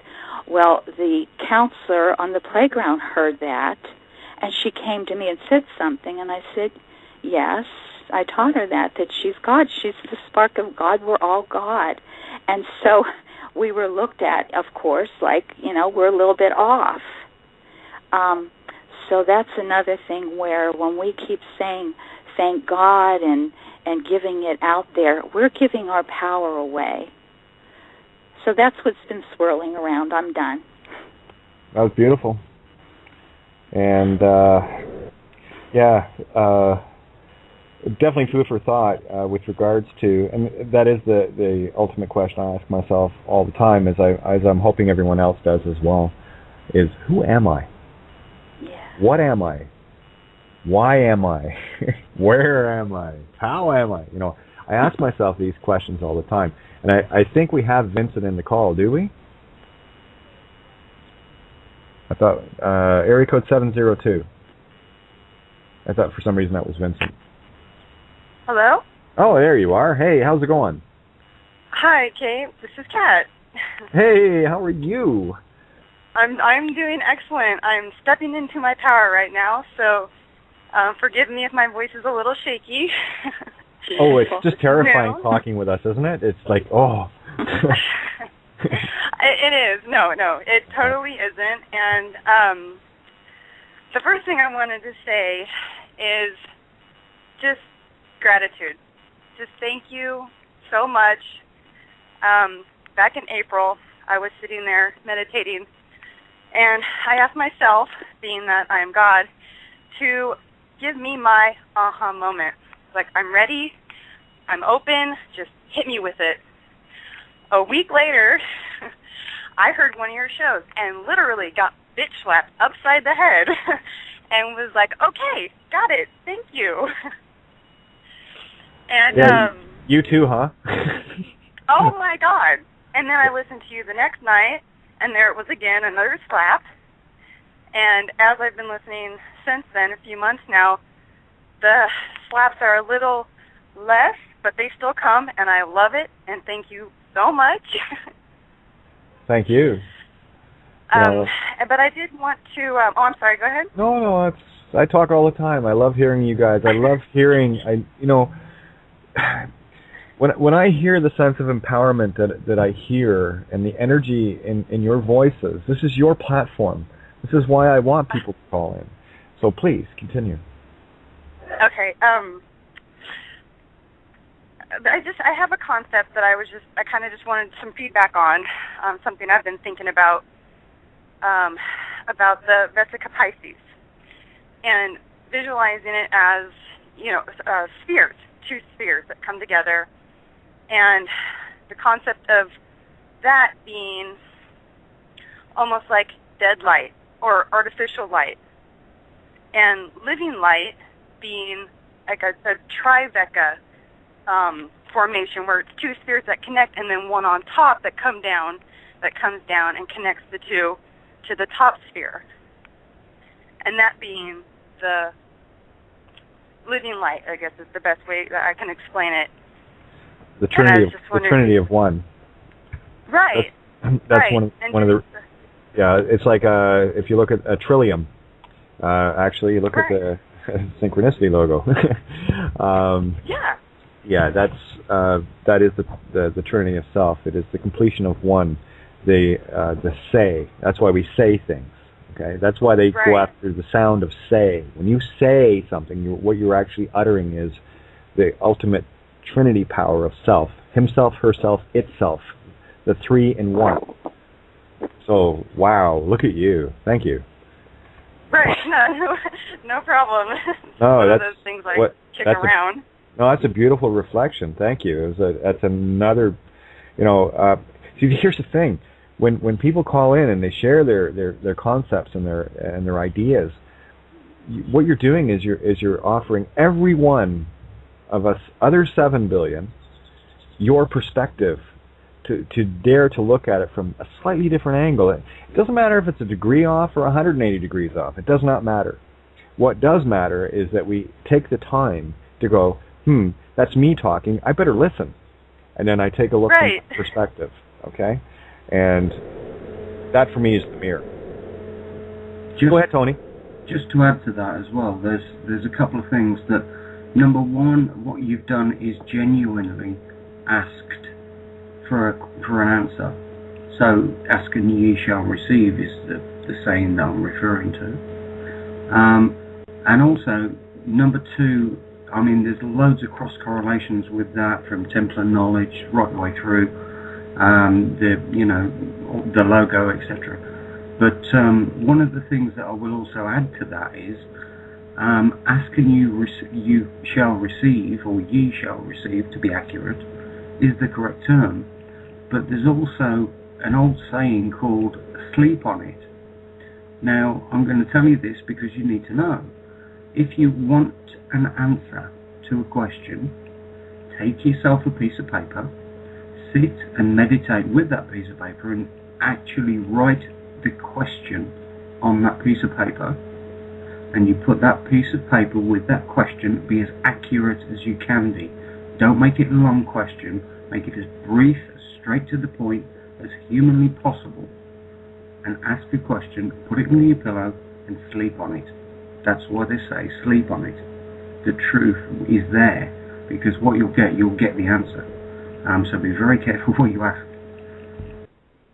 Careful what you wish for. And just to expand on one of the words Tony used in that most beautiful statement, ask and you shall receive. Let's look at receive. Let's listen to it. Stop looking at it. Listen to it. Receive. Okay, so receive. I resonate this with it, and this is how I look at the word and hear it. Son of God. You. They're just telling you what you are, okay? And then, of course, you have see, to see. Not the Holy See version, just to see. And, of course, VE from verily, meaning truth. So, you, the son of the light of God. I hate using son because it has that connotation, masculine thing. That's you, the light of God, seeing the truth. So what you're asking ye shall receive. You're wishing to see the truth. That's a good wish. I think that's a really awesome wish. We got area code 937 in here. I'm going to scroll down because we got a lot of callers in tonight. Just want to make sure I get everybody in the call. Okay, area code 937. Hey, Kate. Hey, how are you? All right, I usually call in around 8:58 p.m. I normally listen to you on the computer that way. You must have heard me call you out. Yeah, I heard you call my name, so I called in real quick. Yeah, so what's on your mind, Vince? Oh, nothing. I thought you wanted me to call in. I do. I love listening to you talk, my friend. I love listening to all of you because you all bring something so beautifully unique in perspective. I mean, these are all the roads leading to Rome, guys. We all have a different path, but we're all heading to the same intent, yeah? We're heading back to Amor, Roma, in the mirror, love, you. Nosca te ipsum, you. There is nothing sweeter than you. Well, I will just say that real quickly, 1 minute, that the lady that was just talking about the sun. I mean, I of course feel the exact same way. That I try to spend a lot of time outside. You know, when the sun hitting you, it really does feel good. So, but I'm reevaluating the sun gazing thing. So I may have fried my hard drive because I may have been doing a little too much because you know, I started to notice my vision was getting a little bit, and my head was starting to hurt a little bit too. So then after talking to you last night, I thought, well, maybe I ought to reconsider sun gazing. Well, that consciousness up in the sky is getting altered now, okay? Because we are having a major effect, and I will tell you that the physical manifestation of that is very evident. I mean, one day this week actually there was 4 X flares, and I believe another one came in the day later. And right now we're dealing with over 200 sunspots, and sunspots are energetics, and of course waiting for the very large coronal holes to be coming through. So you are altering the consciousness. Again, and it's not about being good or evil. It's what is your intent, and if your intent is to help. I mean, I try to speak in a dualistic way so that people can get the concepts, and then bring everyone back to the singularity. Not an easy thing, I assure you. And Colleen, right? I just want to make sure I heard the voice right. You got it. Okay, Colleen, thank you. Remember, I'm one. Everyone knows. Who are you, Kate? Yes. Who am I? I've asked myself that question many, many times, and I all. I don't want to say need to, but yes. Know thyself. I have my answer. I know. I know who I am. I know why I'm here, and that's all I'm going to say to that. I'm nothing special. Nothing. I am you. So I'm everything special. Yes. And all of us on this call recognize that, or we wouldn't be on here. Why do you think I love hearing from you? Because all you are is my mirror. Isn't that cool? I get to look in my reflection. I get to gaze in it sonically every single night. Why do you think I look forward to these calls? Why do you think this is the highest purpose I have? Because what I need, and again, this is my need, I need to know that the rest of me is awakening. Mm-hmm. And here's That's beautiful, yes, because then we can reflect off of each other and see how we are all awakening. And you need to know, everyone needs to know just how critically and ultimately important your piece of the puzzle is. Because without your piece, we don't get the whole picture. And what I see forming now are all these pieces coming into focus.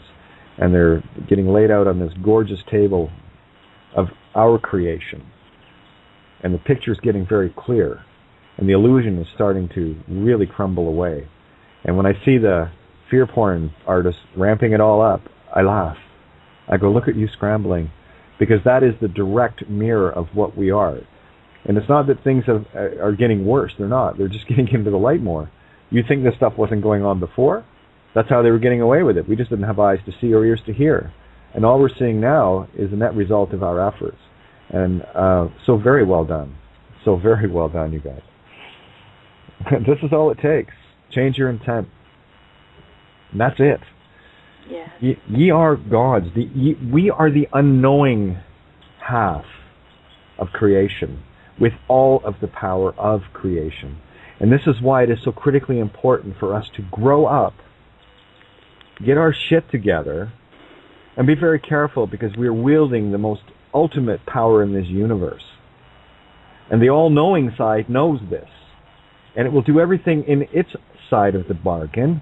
It's all about contract, remember, to make sure that we don't get that power too quickly and use it in a vengeful way. Love thine enemies. Love thine no vengeance. And you'll understand now why I tell people, stop picking fights, because you will get one, and you will never find yourself. End it with the courts. End it with the illusion.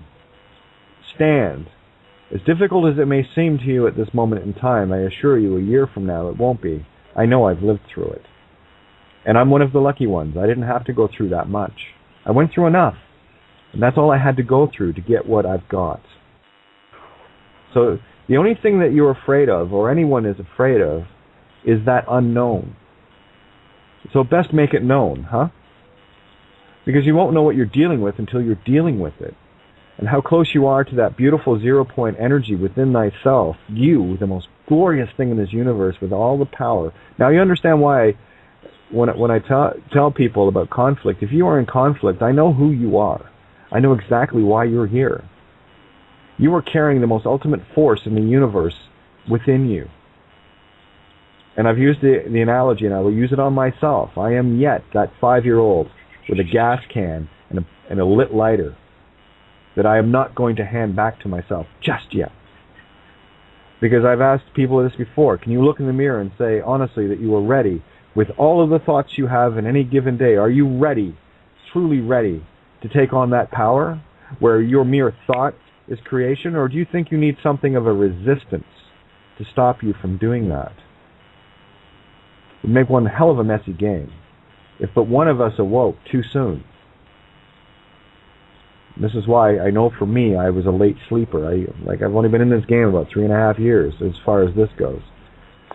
And I'll tell you, 3.5 years ago when I made my choice to stand in my own light, I was not even remotely close to being ready.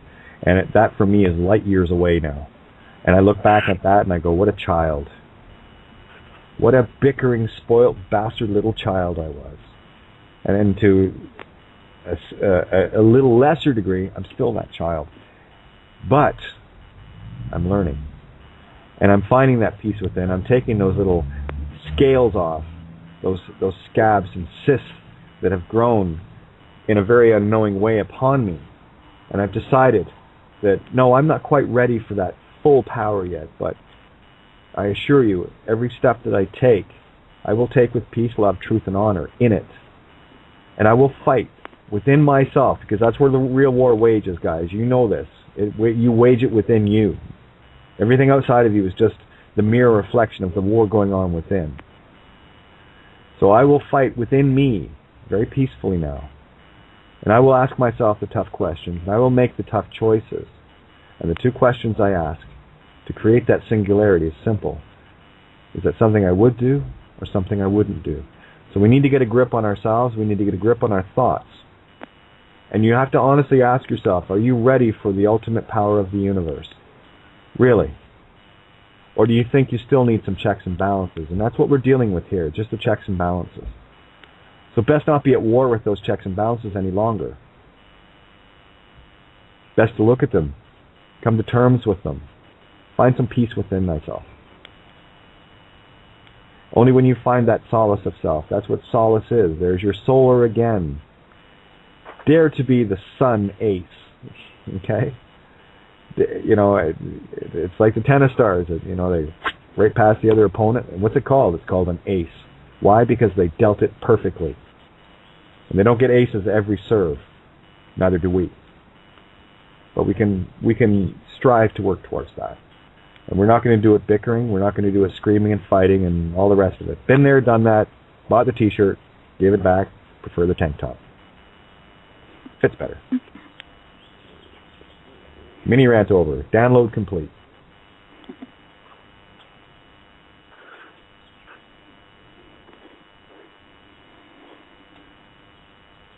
I love those moments. This is the only time I don't call it dead air. This is the only time I know it to be living air. Yeah. And that's where we all need to be, guys. We just need to find that stillness of self. And we get the little moments here and there throughout these shows where those stillness moments come so that you can recognize them. And you know in your own heart, you know when you find those moments, when everything just, nothing could be wrong. And they're very fleeting, and we wish we could hold on to them forever. Unfortunately, in this game, I got lots to look at, lots to do, lots to be. Oh my God, I got to do this, that, and the other, right? Okay? So, lighten up. You don't have to be perfect just yet. We're on our way there. All right? This is about walking back to perfection. It would be a very boring game otherwise. And that's how we have to start treating it. We got to stop seeking the whole vengeance thing. We just need to bring this out into the light and understand what it is. That dark or light, which is both, that yin-yang on the other side of ourself, is not the enemy. You have to look for the enemy within. And as soon as you find that no vengeance, you'll be fine.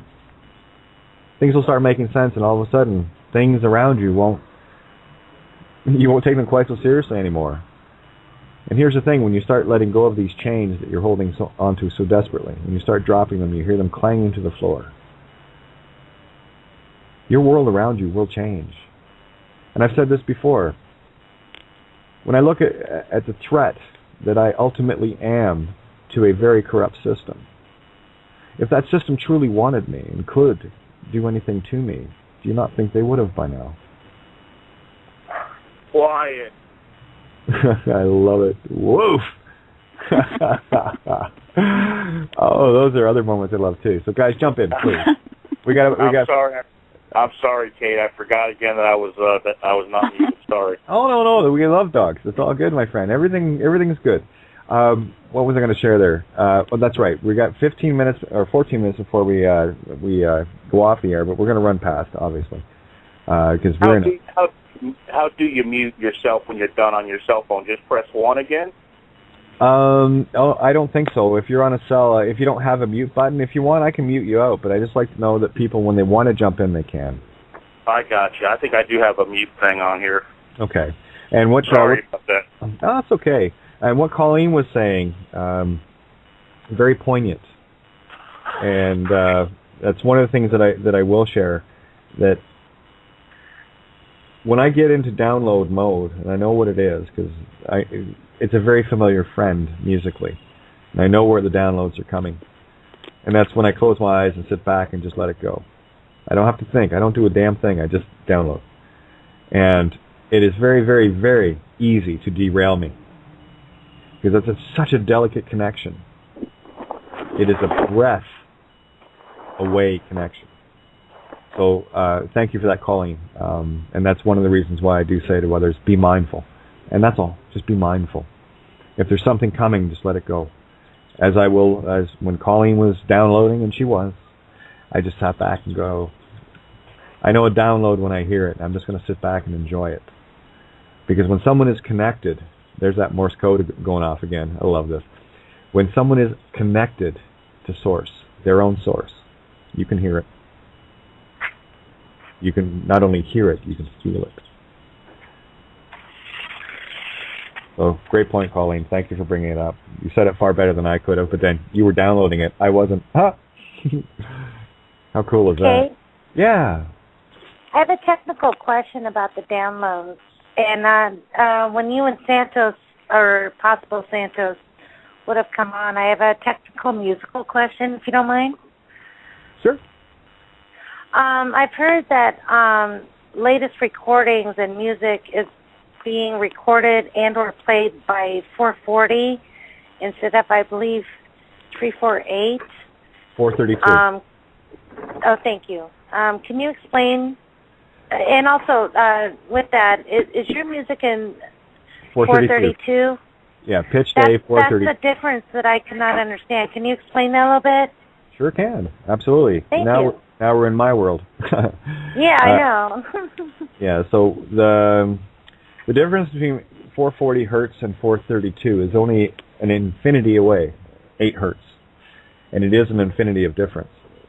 You see, original tuning, as was laid out by orchestras for centuries, was 432, which is the heart resonance frequency. So that's why when you go to an orchestra or listen to older recordings of orchestras, pre-1955, by the way, when you listen to those, you're actually hearing music that is reaching your heart, your true mind.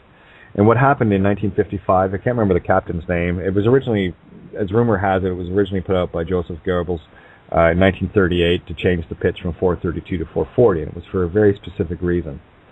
Because 432 music reaches the heart. 440 is pitched to the mind. It carries the mind frequency. So what they did in 1955, and this is why I laughed, they made it law that you had to tune your instrument in 440. My guitar is tuned in 432. I don't see any legal notices stuck to it. So I'll tune it whatever damn way I want. Thank you very much. Same rule, when I go to the bathroom in the morning, I don't need to call anybody. Nature already has. So there we go. And that's what I do. I deal in 432, my tunings and whatnot. And that's the very, very specific reason, because when you put something into 440, you can transfer a lot of carrier wave energy in the recordings. I know a lot of studio tricks and the things that you can place into music that are not audible, but they are certainly, you're picking them up. And this is one of the reasons why the music of today is so destructive, has been for a very long time. If you go back to some of the older recorders in the 60s and 70s and whatever, it was all done in analog, so it wasn't quite as how would you put it? Effective. Penetrating. It wasn't quite as penetrating. But with the digital now, it is like zinging right in. So that's why I tune in 432. I want to reach your heart. I'm not into your mind. Can I add a comment and then another question building Sure. on that? Sure, I've got that's why I couldn't explain why your music hit me so hard, because I was a musician back in the day before they took it away, and I was classically trained. So now I have a symbol of 440, or I know why I can't resonate, but yours did, so it'd be kind of from the angels. So then here's another kind of mirror question, if you don't mind. If the Cabal or this the law, right, taught you have to go left to right brain, would it also not only interfere with how we're communicating with our own higher self, but also I think it interferes with how, I don't want to call them angels or the other realms, or our higher self communicates with us? Because if it has to go through left brain first, they don't use language or anything there, so it kind of gets garbled. And well, again, you understand my question? Yeah, I'm gonna take out the physical aspect of it though, because that's where everyone gets stuck. I've explained it before that the brain that's inside your head is, well, 3 of them actually, as Tony so eloquently pointed out, is nothing but a transceiver. That's all it does. It's a switchboard between your spiritual aspect. Understood, but if they're training us to go left brain to right, again, who's they and who says, right? This is the point. Me. This is the point I'm trying to make. Okay, says who? You decide what you want, and it's one of the reasons why. And I've talked about this many times. People that are born left-handed and were forced into writing with their right hand, and I know many, and that is very disruptive. The reason why they do that is because, as they call it, the left hand is Satan's hand. Da Vinci was left-handed. Go figure. What are the odds? Anyway, it's because there's a direct connect into the physical from the right hemisphere, and they don't want that, right? And that's not to say that people who are right-handed are, working strictly off the analytical or not. See, that's one of the joys of being a musician, because you end up using both hands, and you start training both things together. And one of the idiosyncrasies with me is if swinging a golf club, I swing it from the right side, And holding a hockey stick, I shoot left. And in baseball, I can swing the bat right or left. So I'm what they would call, I guess, a switch hitter. So there you go. We have another caller here. I want to get him in before the top of the hour here. And also, I just want to get my Critical Mass Radio gratitude out, because that, for me, is one of the most, if not the most important thing that I'd like to share every single night for Paul, Lisa, and the Critical Mass. Thank you guys so much. We got a lot of noise on the... Yeah, thanks. Whew, you guys are learning fast. criticalmassradio.co.uk. Can't say thanks enough, guys, for this platform. Like I said, I was talking to Lisa earlier, and it's just an absolute treat, as always. And Paul, I was talking to Paul today as well. We were discussing a little bit about what was going on with the other station closing down, which I see as a pure blessing, because it's going to motivate the others, the genuines, the beautiful ones that need to get their voices heard. It just lit a fire in them, and it's beautiful to see it. You know, that comfort zone, that lazy boy comfy chair. Sometimes it's just got to, you know, it's like shitting in the bed, guys. You just got to get up and clean it. That's how it works. Anyway, area code 661. You are in the call. Area code 661-74, first two numbers.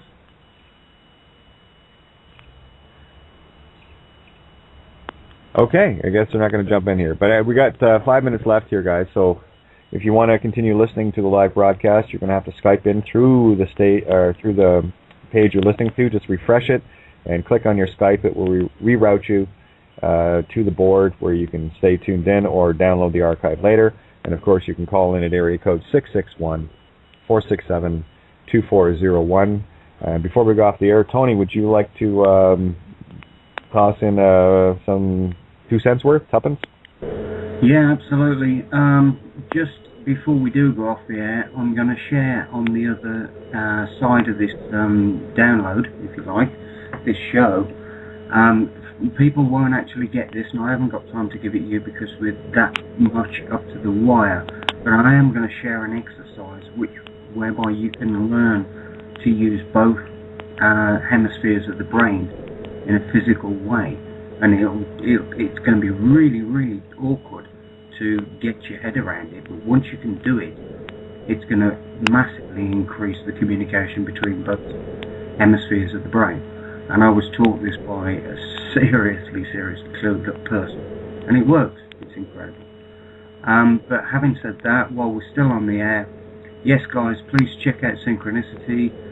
Check out the information up there. That's why we put it there. You know, there's loads of stuff there for you to benefit from, so please get onto the website, do some exploring around, and have fun, and God bless. Thanks for listening. Absolutely, and just waiting to see, there's a couple of people just tagged and want to see if they want to get into the call here. And guys, I'm really trying my best to keep up with the Love and Stuff Room. Problem is, when I'm downloading, my eyes are shut. I need no light distractions, and I think that's exactly why I do that when I play as well. People used to say to me, "Why do you close your eyes when you're playing?" And I just say, "Well, it's my zone, and that's where I live. That's where this creation comes from. So I just go home when I play." Oh, Steve, hang on, I'm going to bring you in, bud. I'll bring you in. You can't call in this way. So just and I think, yep, Kichi's going to be joining us as well. So what I'm going to do is I'll click over to Steve, end that call. Where we go. All right. We got lots of clicking on the lines there, guys, so if you can mute it, that would be great. And let's just do it this way. All right, let me see. Yep, I can bring you in now, so no problem. Tag me direct, because guys like to screw me up by using group chats. And Steve, I'm going to bring you in. All right, there's Steve and Kishi. Oh, I already got Kishi in there. Never mind, we got that. Steve, and I got to get Nessa in here as well. All right. Lots of clicking going on. What's that all about? That's driving me nuts. All right, we got Vanessa. Okay. All right, so hopefully my bandwidth can handle it and keep things. Oops, I did grab you. That's there. 1 sec. Let me try that again. Okay, we got you? Yes, we got you. All right, so let's roll on here, guys. Anybody else want to jump in and give their 2 seconds worth, please? Not everybody at the same time, though, please. Okay, just remember that. No, not all at once. All right. Oh, yeah. Okay. Actually, I'm going to put this one on hold because that's where all the noise started. And I didn't get any response. Yeah, we got some serious phone noise going on, guys. All right, Kishi, Steve, and Nessa, you guys are in the call. Kate, I'll just say this has been a very, very beautiful call this evening. And I was thinking there how many times a week I Skype and say to you, no, you're speaking my language. And it's evidently true again this evening. It's been beautiful. I've really thoroughly enjoyed listening to everyone speak. And I'm just going to leave it at that for now and listen. Oh, awesome. Thanks, Kishi. Now, that's one of the joys of connecting with Universe. Mm-hmm. When you take the time to do it, your higher self will let you know. Mm-hmm. And you'll know the difference between an ego-driven, left-brain, reptilian thought versus a pure thought that is coming in on you. Mm-hmm. And only in the silence will those pure thoughts come in, and you'll have aha moment after aha moment after aha moment. And, hey, if you want some help meditating, if you don't know how to play guitar, pick one up. Beautiful. It's that simple. Even if you can't play it, just don't meditate. Just pick it up and start to try. You know, get both your hands working on something. I don't care, piano, pottery. Just get yourself working both hands at the same time, and you're going to find meditation is going to come very, very easily for you. Absolutely. I love pottery. I love working, that feeling of working with the earth. It's so beautiful. So beautiful, and you never know how it's going to end up or turn out or whatever. And that's the beauty of it too. Oh, exactly. Couldn't agree more. I've got an exercise. Would you guys like to learn this exercise and be able... Well, look, I'm just going to give it you, okay? I was going to say, I don't know why you're asking. Just spew it. Of course they want to hear you. Right. What I need people to do is basically put both the hands out in front of you. Okay? This is going to be really weird. It really is. You don't know how weird until you try it. Okay? So you put both your hands out in front of you. You take the thumb from, let's say, for instance, your right hand. So you close your fingers up on your right hand. Okay? So then you close all the other fingers up on the left hand apart from the index finger. Okay? So then you put your thumb, in other words, the bit with the print on it, to the index finger, the bit with the print on it. If you imagine you're having your fingerprints taken, okay, onto each other. So now my right hand and my left hand are only connected by the touching of my thumb on my right hand to my index finger on my left hand. You can all get it this far, but this is where it gets weird, right? So now on the right hand, which is my thumb, touching my index finger on my left hand, on that right hand, I want you to now extend your index finger. So I've now got my thumb and my index finger on my right hand extended.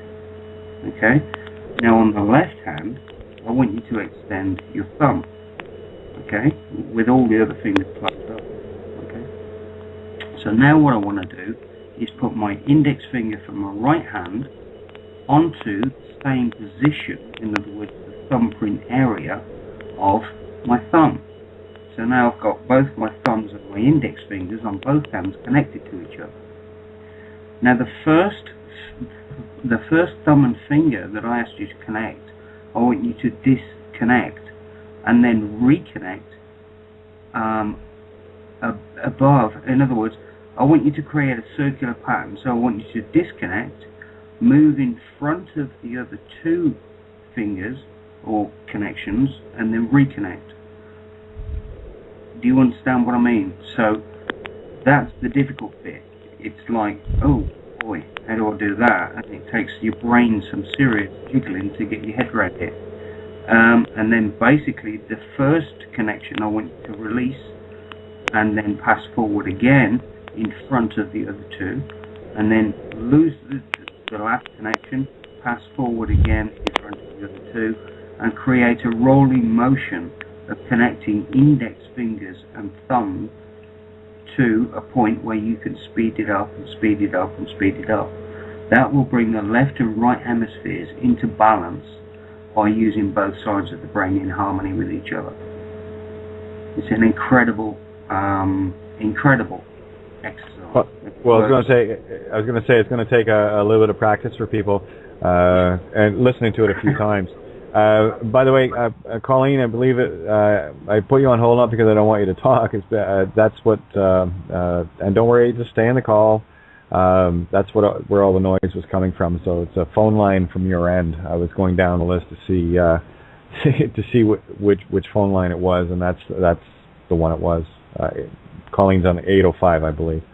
That was my guess. Steve, what have you got, my friend? You always have something beautiful to add.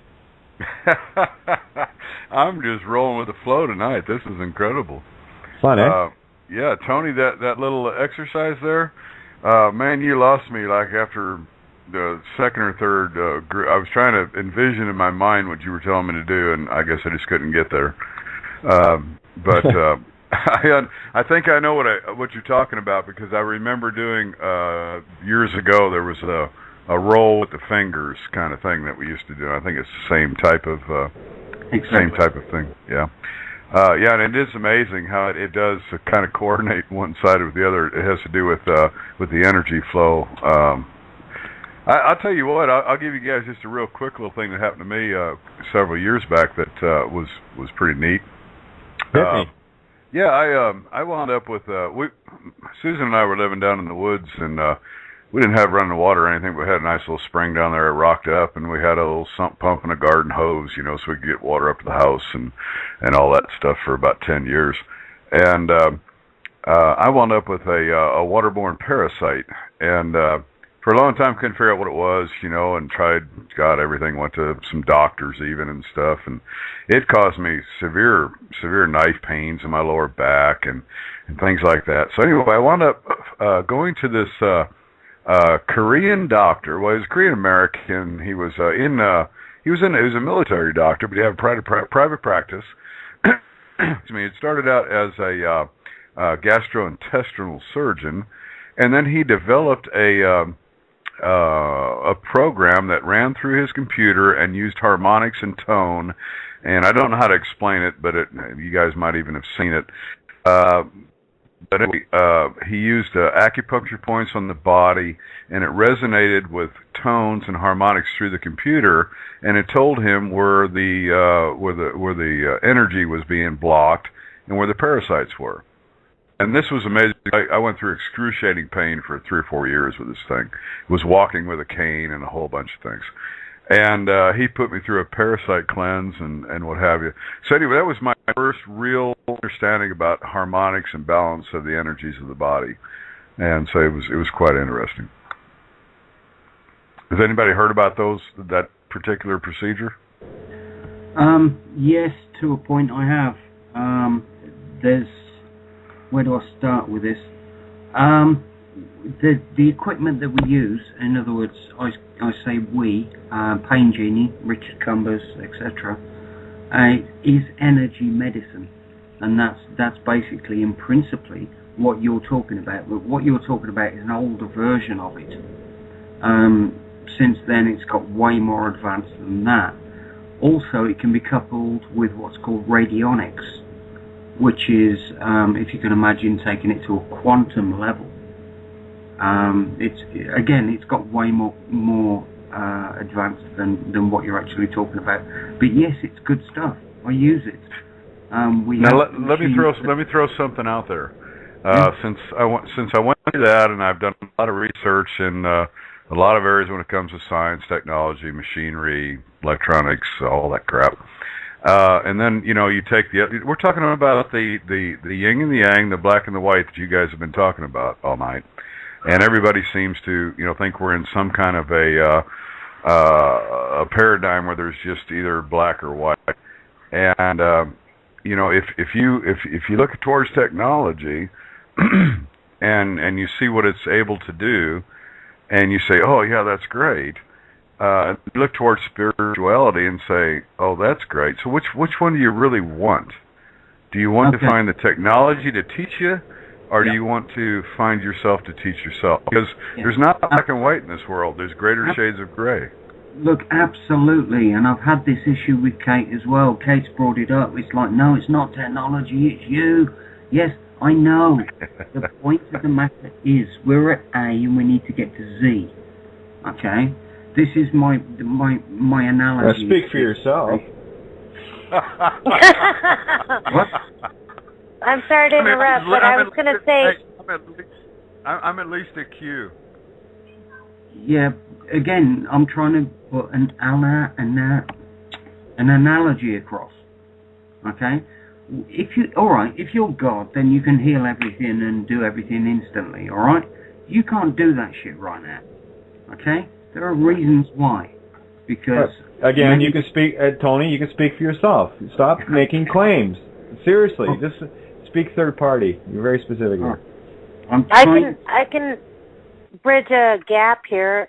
Technology is a manufactured mirror of what is already in us. Technology. Tony, I'm going to say I agree with you in the position the way that you're going. I agree with you. Thank you. Again, as I was trying to say, we can do some incredible stuff, some unbelievable stuff when we can reactivate our DNA. Our DNA is dormant, as Kate has quite rightly pointed out. You wouldn't want the powers of God all of a sudden to manifest instantaneously the destruction of the entire galaxy. Neither would all the aliens and all the other entities that are living out there, let alone, you can't even imagine the destruction you could cause if you thought the wrong thing and it manifested without any safety protocols / backups. And that's what we're experiencing. So, I'll give you a good example of it. This so-called, whatever names everybody's using today, this Illuminati elitist, Dark One, Freemason crap, magic. If they had a handle on it, that would have just happened, what you just said. If they had found the power, then they would have already destroyed the whole damned universe. The point is, they don't have the power, because we are the ones that have the power. We're in the control seat. Yeah, which is why government means that they need to govern our minds. In other words, they need to confuse, trick, and manipulate us to bringing about, us being the masses, by the way, into bringing into existence their plan for the future, which is New World Order, microchip control, all the all that crap. And that's where we're breaking free, because, we're not going to allow that. I'm not allowing it. It's not going to happen. Right? And that's the point. That's the difference. But all I'm saying here, what I'm trying to get to is the point is, we have things available to us that they're rapidly trying to make illegal, which is not going to happen because we're not having that either. But they are actively trying to reduce our access to things that can help us, heal us, give us information that they don't want us to have, empower us, and allow us to create the reality that we want to create. So that's my point. And this energy medicine, as well as many other things, oils, vitamins, all sorts of other things, is readily available for us, and it's natural and it's pure, and it's incredible healing abilities and technologies at this point that we can use to get us through the impasse that we've got to cross in order to get us to a point where we're all unbelievable Reiki masters and manifestors, whereby we don't need technology as a crutch anymore. And that's my point. So there is kit out there that we can use in the interim to get us across that crevasse. And and we've been talking about those technologies. And guess what? They're not flipping new. They're ancient, but we've just rediscovered them. Yeah. Especially in oils and vitamins. All right. I'm going to jump in here and bring the spiritual side of it, because this is exactly what destroyed Atlantis, what you're talking about. And what happened was that technology, with the immaturity of the species at the time, got to a point where, if you can look at the fact that none of this technology would have been created without, oh, look, the creators, us, and now it's being, that very same creation that could be doing such wonderful things is being used to control, manipulate, and destroy, right? Like, who in their right mind would build an atomic bomb? Seriously. Kate, may I say that? That's what I'm saying. We're not built. Look, I'm not disagreeing. I don't know why you're getting all rigid with me. I'm just trying to give another perspective on the same thing. So just carry on, guys. You said word for word, it's technology that destroyed Atlantis. Look, I've got a hammer. I'm a carpenter, right? I can build the house. Okay, I've heard the analogy. All right, just give it up. I'm trying. No, you can't. Shush. Seriously, I'm tired of being misunderstood. Okay, you're missing my point. I'm giving a perspective, not a fucking judgment. So chill. That's what you guys are pissing me off. All right, I've had enough of it. This is kids fighting in a fucking playground. In this approach, what I'm telling you is we got to a point where we worship the very technology you're talking about, and we have the need to grow beyond that. Because what happens with a crutch is it becomes 2 crutches, it becomes 3 crutches, until it destroys itself again and we run the loop. I'm trying to break the cycle. That's it. Carry on. Good point. Can I interject? With Kate. Oh, okay. No, Steve, I'd rather listen to you. Well, I'd rather listen to you, darling. Oh, well, I just had one point. Oh, go ahead. That's all. No, go ahead. I understand both sides. Technology is a replication. It's a false, like plastic machines of what we already are. However, and I disagree with Tony in a way that it's a crutch to get us from one point to another, because we already are that. However, I'm a very technical person, and I'm also a contractor, so I understand that. But what Kate's saying is that they replicate. Technology simply replicates the spiritual. That's all I wanted to say. That's fine, and it was a good point. And I didn't mean to ruffle any feathers on the other end. I was just playing both sides in the middle, actually. This has been really an interesting conversation tonight. For some reason, it hit me really nicely. And I've been having this conversation with a lot of people on both sides of the fence. And so here's where I'm at. I understand as best I can in my position, in my research and my understanding where we're at this point in this great game that we're in. I think what I'm doing and in the process of doing is I'm going to put all my energies into taking down the facade that everybody seems to spend so much time talking about, and then let everybody just run laughing and dancing in the fields.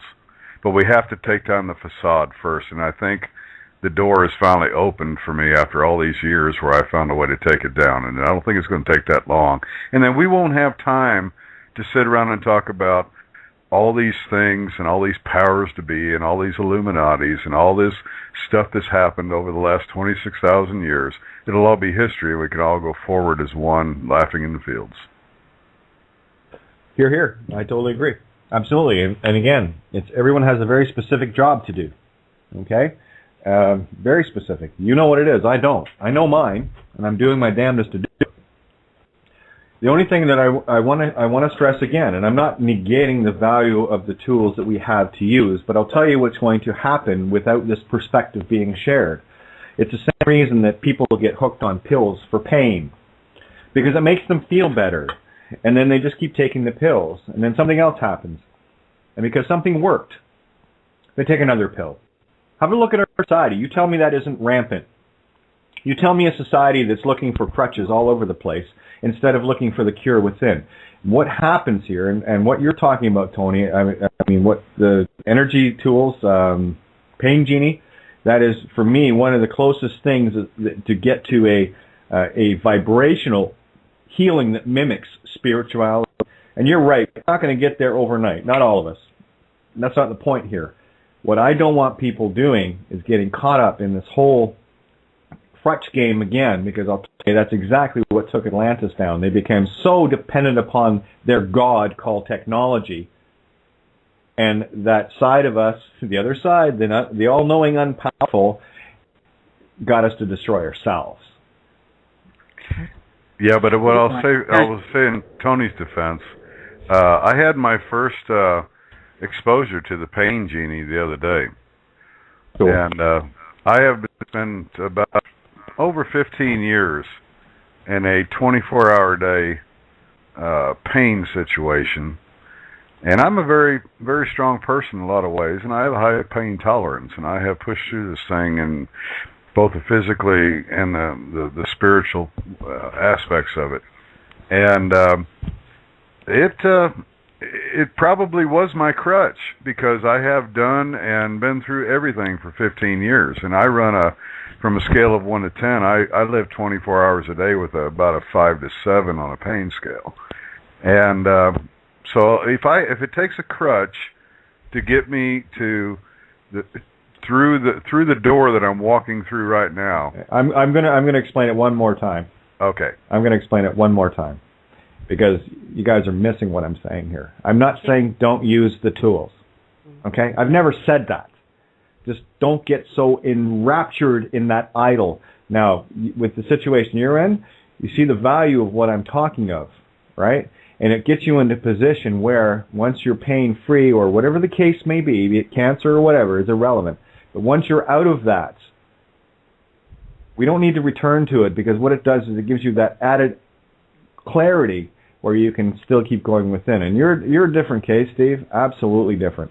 In that you're already in the spiritual realm of things. All right? Most people, and I tell people this, would you please stop talking to everyone like they know exactly what you're saying, because I get misunderstood all the time. It drives me nuts. And my intention is... misunderstanding. Okay, Tony, the point I'm trying to say here, I'm going to say it again, because you're just going to say the same thing over. I can feel it already. There is nothing wrong with using the technologies, getting the healing as you have so adamantly put forward, no question. What gets me and what gets my goat is the absolute fucking focus that is placed upon it. And that is what killed us before. I'm not going to let it happen again. Yes, let's use the tools we've got, by all means. But again, to me, it is a distraction away from the true source of self, and there is no way I can explain this any other way. You either fucking get it or you don't. It's that simple. I got it. Okay? That's the point. We need to stop the cause of the pain. No, Tony, I'm going to tell you right now, I'm going to fucking call you on this, because your focus is not about that. You are all about physical universe, and don't tell me otherwise. Okay? And you're breaking free of it. I can feel it. I know it is. And I'm not giving you shit. I'm just tired of this shit. Get off the phi-sci call. We use the tools as we need to use them. Okay? And I'm tired of being made fucking wrong for trying to get this point across. Like I don't fucking know something. Rant over. Something, please? Yeah, go. Okay. Fucking retarded and childish. I can see all sides of this. Okay. Tony, first of all, I want to say I got your walking thumbs finger thing. I got it. Okay. So you did explain it. At least that some of us must have got it. Thanks for that. Steve, I understand where you're coming from. Your story reminded me of a few things that I have personally witnessed in terms of healings. I want to point you and others that are in pain towards other things like urine therapy, like, the power of your own mind. Yes, the tools can be second, third, fourth choice, but please try what your own body has for you first, maybe, if you can, look at that. And I want to say, I I was on a train once, and I was about to sit down, and the gentleman said to me, please, can I sit on the inside near the window because I can't move my arm? And I said, oh, fine, you know, what's the matter with it? Oh, I've got a frozen shoulder.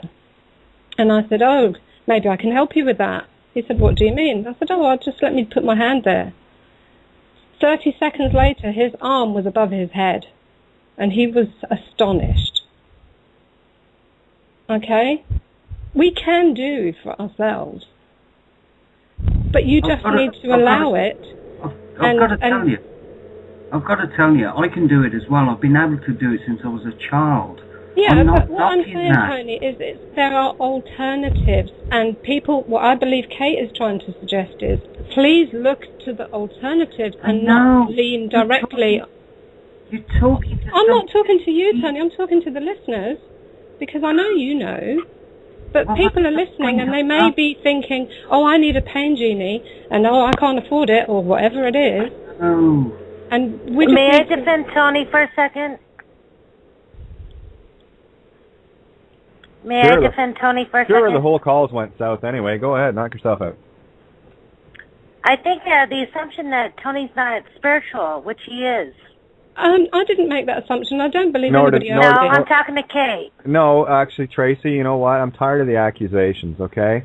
Nobody's talking to you, Kate. You just said you were. That's how you feel. No, I said you keep yelling at Tony for being 3D. All right, there we go. Tony is one of the most spiritual people I know. Absolutely. We're not suggesting that at all. Sorry, right. I think you're missing the point, dear. Absolutely. And you know something, Tracy? I don't mind you jumping in and having your point here and there, but I do get a little weary of it, okay? So I need you to pay a little closer attention to what is being said without the tricky little bastard left side going nuts, okay? So chill out for a bit. I got you on hold. Yeah, these are true calls, guys. This is where the gig plays, all right? And I will tolerate interruptions and jump-ons for a while, and then I will swing the chainsaw. Okay? The point I'm trying to make is very, very simple. And what you say so eloquently, Ninja, is exactly what I'm talking about. Is instead of reaching for one thing or the other, and that's why I said Stephen is a different example, so is Tony. And again, would you guys please get the notion that I'm not speaking to you. I speak third party. I've said this probably every show at some point. All right? So lose the defenses. Please. We're not going to get anything solved. The point is this. When you needed it, Steve, you went through a lot of time, and I got to tell you, it takes everything for me, and I go through some serious migraines, and I don't take anything for it. But what I do is I spend the time trying to figure out why, and I've had some monsters. And I will not take anything for it, where I used to go straight to the Advil or straight to the whatever, okay? Because I was conditioned into it. What I'm trying to do now is break that conditioning. I'm not saying everyone can do that. If you need to, absolutely, but do not make that your first choice because you're getting caught in that loop again. Yes, if there's things that you need, painkillers or whatever the case may be, to get you past something because you haven't got the wherewithal spiritually or mentally to do it, then by all means. But please understand that is, for me, the last choice, not the first. And this is the trap that I see Atlantis got caught in. We got caught in this before, where we went to technology as first choice. And what Ninja said about urine therapy, you have the tools within you to do it. How many of you are actually doing it? Very few. And I'll tell you, hey, it's part of my routine. Wonder where the downloads come from. Wonder where the healing happens. And absolutely, Ninja, you're right. The only time I get serious headaches is whenever the downloads are far too much for me to handle. That's when I get migraines. Okay? I agree with you, and like I said, I've been doing this for 15 years, and I ran the gamut the first 5 years. I've been dealing with this for the last 10 years all by myself, and doing it in all the right ways.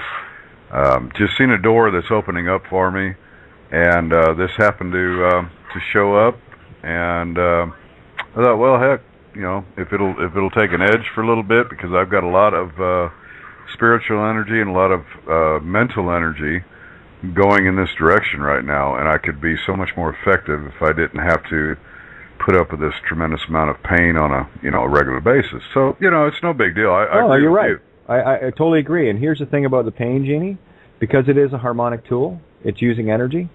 What it's doing in the interim as a shortcut is realigning that where there's something, and I'm going to speak very specifically for everyone. You have your own design, your own patterns, your own harmonics, everything. And if there are things with you that you've looked for and tried to solve within yourself and you can't find it, there's no harm, no foul there.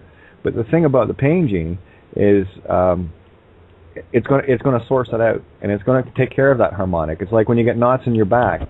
That's standing wave energy. So that's what we're dealing with. And guaranteed, we've been through a lot here. But if people were to come, come on the show to say promote oils or something like that, I would feel a whole lot better saying, listen, you have the wherewithal within you to do this. This never happens though, but I'm going to say it tonight because it needs to be said. You have the wherewithal within you as an awakened being. Once you get into peace with yourself to solve these things for yourself, where cancer and none of this stuff will ever affect you. However, because you're not quite there yet, here's something that we only want you to use on the basis that you have some spiritual growth to develop, that you have the tools within you already, because everything in the physical is only a mimic of the spiritual. It's the illusion. But here, in the meantime, these oils will help. This pain genie will help. And I'm talking nothing pharmaceutical, guys. That's poison, okay? But this is where I don't even take aspirin. This is where my viewpoint is coming from. I'm a big advocate of what Richard Cumbers has put together with the pain genie and what he puts forward. I'm a big advocate of what I know oils can do.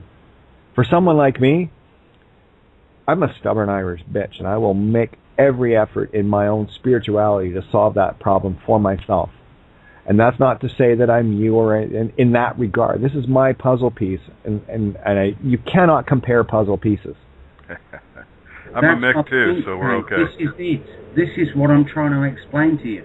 If you Okay, I'm sorry. I didn't mean to say I was explaining something to you, Tony. See what I mean? This is the bullshit, man. This is what I'm talking about. You take it fucking personal. Fuck it. Forget it. See ya. Anyway, that's that. I was waiting for that. We all get a little too involved with ourselves and everything around us. Yeah, I just get tired of the same rhetoric over and over again. It's still coming at it from the backwards instead of coming at it from the forwards. Well, right. You're right on what you're saying, Kate. And like I say, none of us know exactly what we've all been through and what we're all going through and what our understanding levels are. But it's all good, Mm-hmm. Totally. I mean, Tony can get pissed off all he wants because I'll tell you, all it is right now is a trigger of information. And I said at the beginning of the show that I'm going to be saying some things that are going to piss you off. Well, it's like I put in your Skype room. It's all shades of gray. Absolutely. If you think it's black and white, well, you missed a boat somewhere down the line. Exactly. There was an old Garth Brooks song about keeping it between the. How did that go? You going down the stream, keeping it between the shores? Oh yeah, that's the river. Yeah, a great song, and that's what it's all about, man. Anybody who thinks they got all their answers put in a little bag on a stick on the back of their shoulder, well, sorry, we all have a lot to learn yet. Oh, exactly. And one of the things, and I will clarify this with Tony. Tony takes everything I say that I'm attacking him, and I'm not. Quite the opposite. Well, yeah, I understand that, and I don't know. Everything's good. We're going through a lot of, gosh darn, you talked about the sun tonight. I've been watching the sun changes for the last several years because I live out in the country. I'm outdoors all the time with the cattle, and, it started changing rapidly about 1.5 years, 2 years ago, and the plasma is just incredible. I've been... The plant life, the animal life, what's happening with the cattle, the birthing this year, the calving this year with the cattle was totally different. Everything's changing. Everything is changing, and there's going to be a lot of anxiety. There's going to be a lot of tensions and stuff, and I'm fighting like hell just to keep my position here. And that's why I have such an issue when energy comes flying at me where it shouldn't. And you're going to meet the dragon, I promise you. and I'm not going to take it from anyone anymore.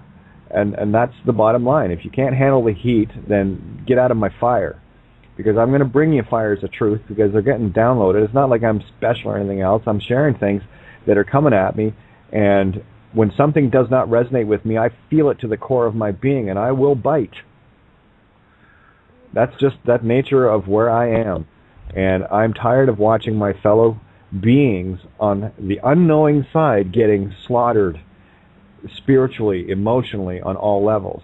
And I will be damned if I'm going to use any of their crutches that they've been using against us. That's where I stand. That's me, okay? Not anybody else but me.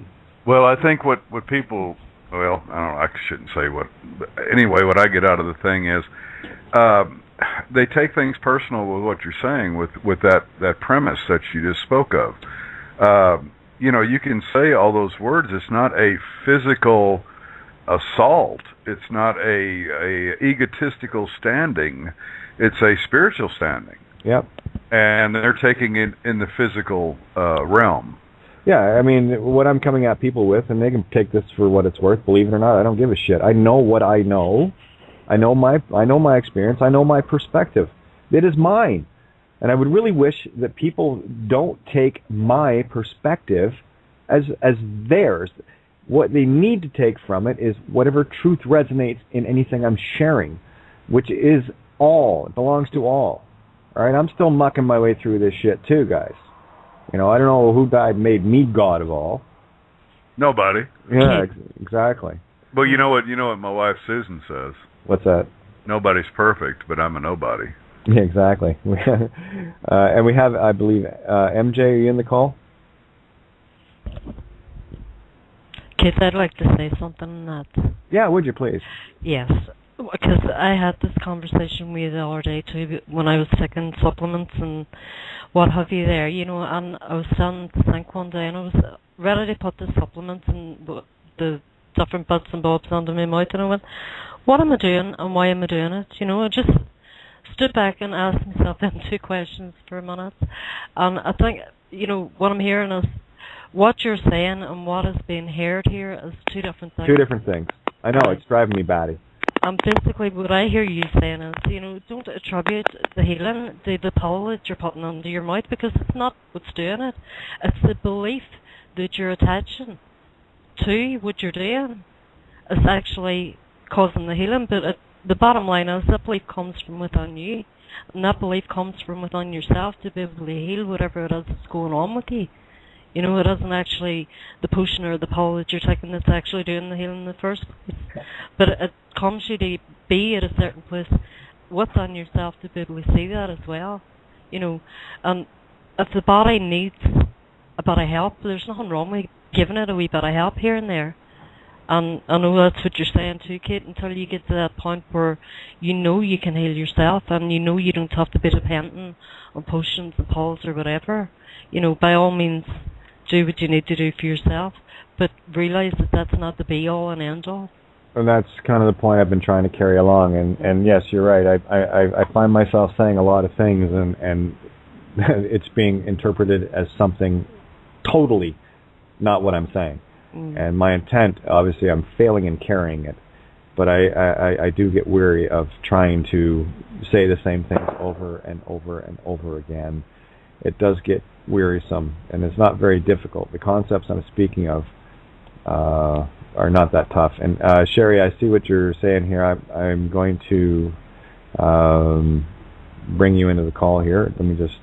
I have MJ on the call now, I believe. We've still got another 20-plus minutes or so. Anybody else want to jump in, go ahead. Been a cracker of a show tonight, guys. Good evening, everyone. Hey, there you are. Hi there, everyone. Hey, there you are. I don't allow anything other than ease into my world. Mm-hmm. It's just that simple. Can I share a story, Kate? Yes, please. Well, hi, everyone. I just love these calls, and this is the first time that I've called in while that's being recorded live, because I'm really nervous, so please bear with me with that. But I'd like to share an experience that I've had, and tonight's call has really touched something very deep in me, because I was diagnosed in 2002 with an incurable disease called Burgess disease. And that disease basically, all my main arteries in my arms and legs were dying. And they told me that I would go blind and have multiple heart attacks and strokes. So it was pretty tough, and I spent a year in a chair because it was very painful to walk. It was like having chronic frostbite. And anyway, I tried to take my own life, and I failed. And because I couldn't bear the thought that I would be a quadriplegic amputee. And after I failed taking my life, I then got cancer of the bowel, womb, and cervix. And I started having some treatment at the hospital. And I tried all different types of things for my Burgess disease. I'd been to all these spiritual people, and I tried millions of different potions and lotions, and none of them really worked. And I just got more and more despondent and just really want to die. That death seemed preferable at that moment. And then I started to look at the body, and I'm dyslexic, so I found it really difficult to read and research and learn about my physicality, my actual body itself, this vessel that I'm in. And I learned about food, and that's when I started to wake up to, you know, what everyone does 10 years ago, or whatever it was now. And I realized that Gaia was supplying everything I needed to heal myself. And I was in chronic pain, and they gave me tons of morphine that I just stopped taking, just cold turkey, just stopped taking everything. And the pain was so immense at points. It does take you into that black place. It takes you into this place where you can't get away from it. There's nowhere to run to. You can smash your head on the floor, you can cry, and you know that no one can help you. You're just in this place. And in that space of darkness that you enter, you suddenly become aware of something that you weren't aware of. There's this part of you that is infinite and huge. And basically, I have grown all my main arteries back. I'm the first woman in the world to have done that, and according to my GP, my hospital, and my vascular surgeon, it's still impossible. And as far as tools as I use it, sometimes the tools, there's so many of them, and you think, should I use this one and this one and this one and this one? And you end up just being in a state of despair because are you getting it right? There's just so much information, it takes you out of yourself. But then in the sense where Tony was talking about some tools, occasionally I would find something that would just alleviate it just for a moment so I could take a breath. But that black place, I've been there, and it is dark, but it's beautiful. And it's the most beautiful thing I've ever experienced in my life, and I can't always go back there. But sometimes I slip into that place, and it's full of light. It's the most incredible thing. So to walk that middle path, not use anything as a crutch, but go into the pain, go into the darkness, and sit with it. And it's really painful, but it's beautiful. And it's just nothing but love, because you suddenly realize you are nothing but love. And I would just like to share that with you guys tonight. And most grateful that you did, Sherry, because I've talked to you many times, and you've conveyed this story. And, you know, you can talk all day long about miracles this, miracles that. You are the miracle. And, you know, where the Gemini airy fairy locks horns with the Taurian bull, as it were, with Tony is exactly this. And again, it's where is the intent, where is the focus? And where I run into issues with it, and it's not a make right or make wrong here, this is an observation of contrast, the gray area, just as Stephen so eloquently put it, is this. Is your intent to get people to crutch with all the tools around them, or is your intent to say, you can do this yourself? However, in the meantime, and Sherry, you've shared a beautiful perspective on it. Thank you. Can you can you bear the pain? Can you confront it? And if not, there are things that can be used with this understanding that they are only temporary tools. And what has happened to our society and humanity as a whole, and this goes right back to the medicine men of the indigenous peoples and everything else, this was the beginning of the crutching, where we started moving away from our true inherent self and started using these things rather than our, what we have inherently within us as all-powerful, unknowing. We're getting better at the knowing thing, though. Gods that we are, the true creators we are. And the last thing I want to have happen is for this same cycle to repeat. That's it. And I see it. I see the potential of it. I don't see it repeating now, but I do see the potential of it. And I am standing to post. I will not yield, and none shall pass on this one. Period. And that's what Tony is going to find himself running into with me until that paradigm shifts. And again, it's not a make right or a make wrong. I'm asking, have a look at the other side of the looking glass instead of standing in front of it all the time. That's all. All good soldiers have gotten their marching orders. Mm-hmm. The FDA and the medical associations and systems and everything else have made people so dependent on them things, Kate. That's what's happened. That is the problem. Made people lazy. We're it's too easy to just lift the tablet, throw it in your mouth, and forget about it. Go into oblivion, and that's exactly what they want. Exactly. It's time to I'd stop like to throw something positive out there.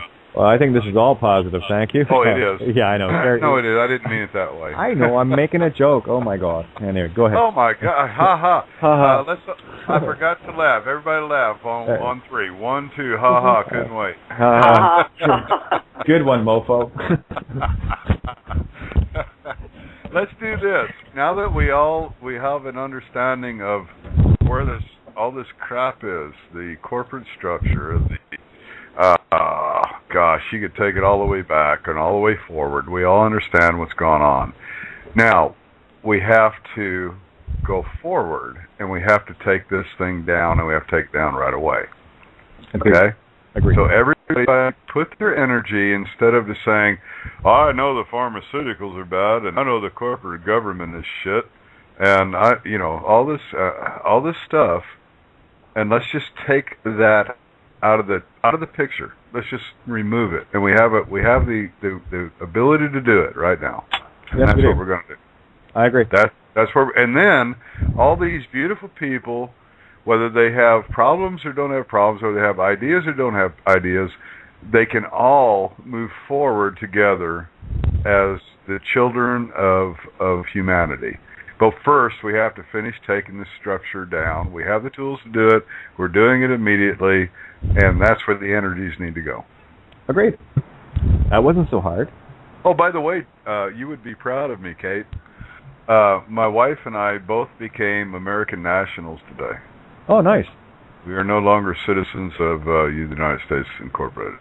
Oh, you had a little meeting, did you? Yeah, we took care of that one. That's awesome. Good news. Baby steps moving forward. That's all we do, guys. Just baby steps, move it forward. Take one more step. Go, oh, it's not so scary. Take another one. Oh, this one isn't even as scary as I thought it would be. And you just keep doing that. Little bits at a time. They got us drip by drip, so we take it back drip by drip. It's really simple. Unfortunately for them, their house was built of cards on sand, and I just happen to have a leaf blower with me.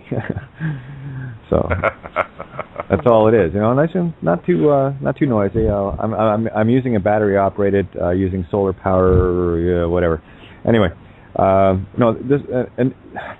this has been probably, if anything has been more frustrating than anything for me, it is this: is conveying the concepts, because I know what I speak of most of the time. For a lot of people throughout my entire life, I have been constantly frustrated, and it's my failure in communication. And of course, I'm going to go back to being Gemini and saying, "Hey, that's my job. I better get it right." So I bring I'm an Aries and I'm the Ram. So yeah, you ram it home, baby. That's. I will say this to you, Kate, and in all respect and love. I've, we've talked before. You know who the hell I am and what I've done, and oh yeah, all. And I went through a whole lot trying to figure out what the hell all this was about for years and years and years. When you found out what the hell it was all about, you stood up by yourself with the damn guts and the whatever it took to get there, and you accomplished it on your own. And that was much more bravery than I've had through all these years. So I commend you. I give my love and my honor to you for what you accomplished, and just all love. That's all I can say. And the only thing, thank you for that, and I'll flow it right back. I got to tell you, the only thing, there was only one thing I had to overcome, and it's one thing I've been fighting with my whole life. I've lived in absolute terror of who and what I am my whole life, and I had to confront that. And I did it step by step. And I've done many things in my life that have terrified me, just to condition me, just to confront those fears. And I don't know about you, if you've ever been in an airplane and you go through the motions of flipping it over on its back and doing a spin deliberately, that's I got to tell you. You want to hear my airplane story? Sure. 13 spins under my belt, by the way. So there you go. Oh, okay. Well, here's my airplane story. I was 19, maybe 20 years old. Had a wife, 2 children. She was a little crazy. She decided she wanted these 4 horses. I'll try to make it real quick. They weren't of the apocalypse, right? No, they were out. Okay. But they'd been running wild for 2 years since they were born in the woods up in the Ozarks of Missouri, and they'd been shot at for getting in the gardens and everything else. They'd run on about 3,000-4,000 acres of timber for 2 years. Never been handled, never been touched. Well, she heard about them, decided she wanted them. I said no. She said yes. So I went ahead, and found out who was supposedly the owners of them. I bought them for $75 a head if I could catch them. Well, I had a person at the time that I knew, a good friend of mine, who had a little 150 Cessna. He said, well, that's no problem. We'll go up in the plane and we'll fly around. We'll find these horses, and then we'll locate them and get them rounded up. So we get out to this little airport at Wolf Harbor up there in Laurie, Missouri, and we get in the plane, and he turns the key, and it goes, rah, rah. And he goes, okay. So see them 2 pedals down there by your feet? He said, put your feet on them and press down real hard. I said, okay. So he gets out of the plane, and he goes and he spins the propeller and gets the plane started. Gets back in the plane. I said, only one question. This is my first plane ride. Never been in one. And only one question. When we get up there in the air and the motor quits, who's going to crawl out there and spin the goddamn propeller, right? Because I'm not going to. So we get up there in the air. We're flying around. We spot the horses. Of course, whenever he turns, and the wind's blowing like crazy, whenever he turns and he leans towards my side, I'm looking straight down at the ground. The wind's bucking the plane like it's going to just do a flip, and I'm about to crap my pants. And we finally find the horses, so we marked on the map where they were.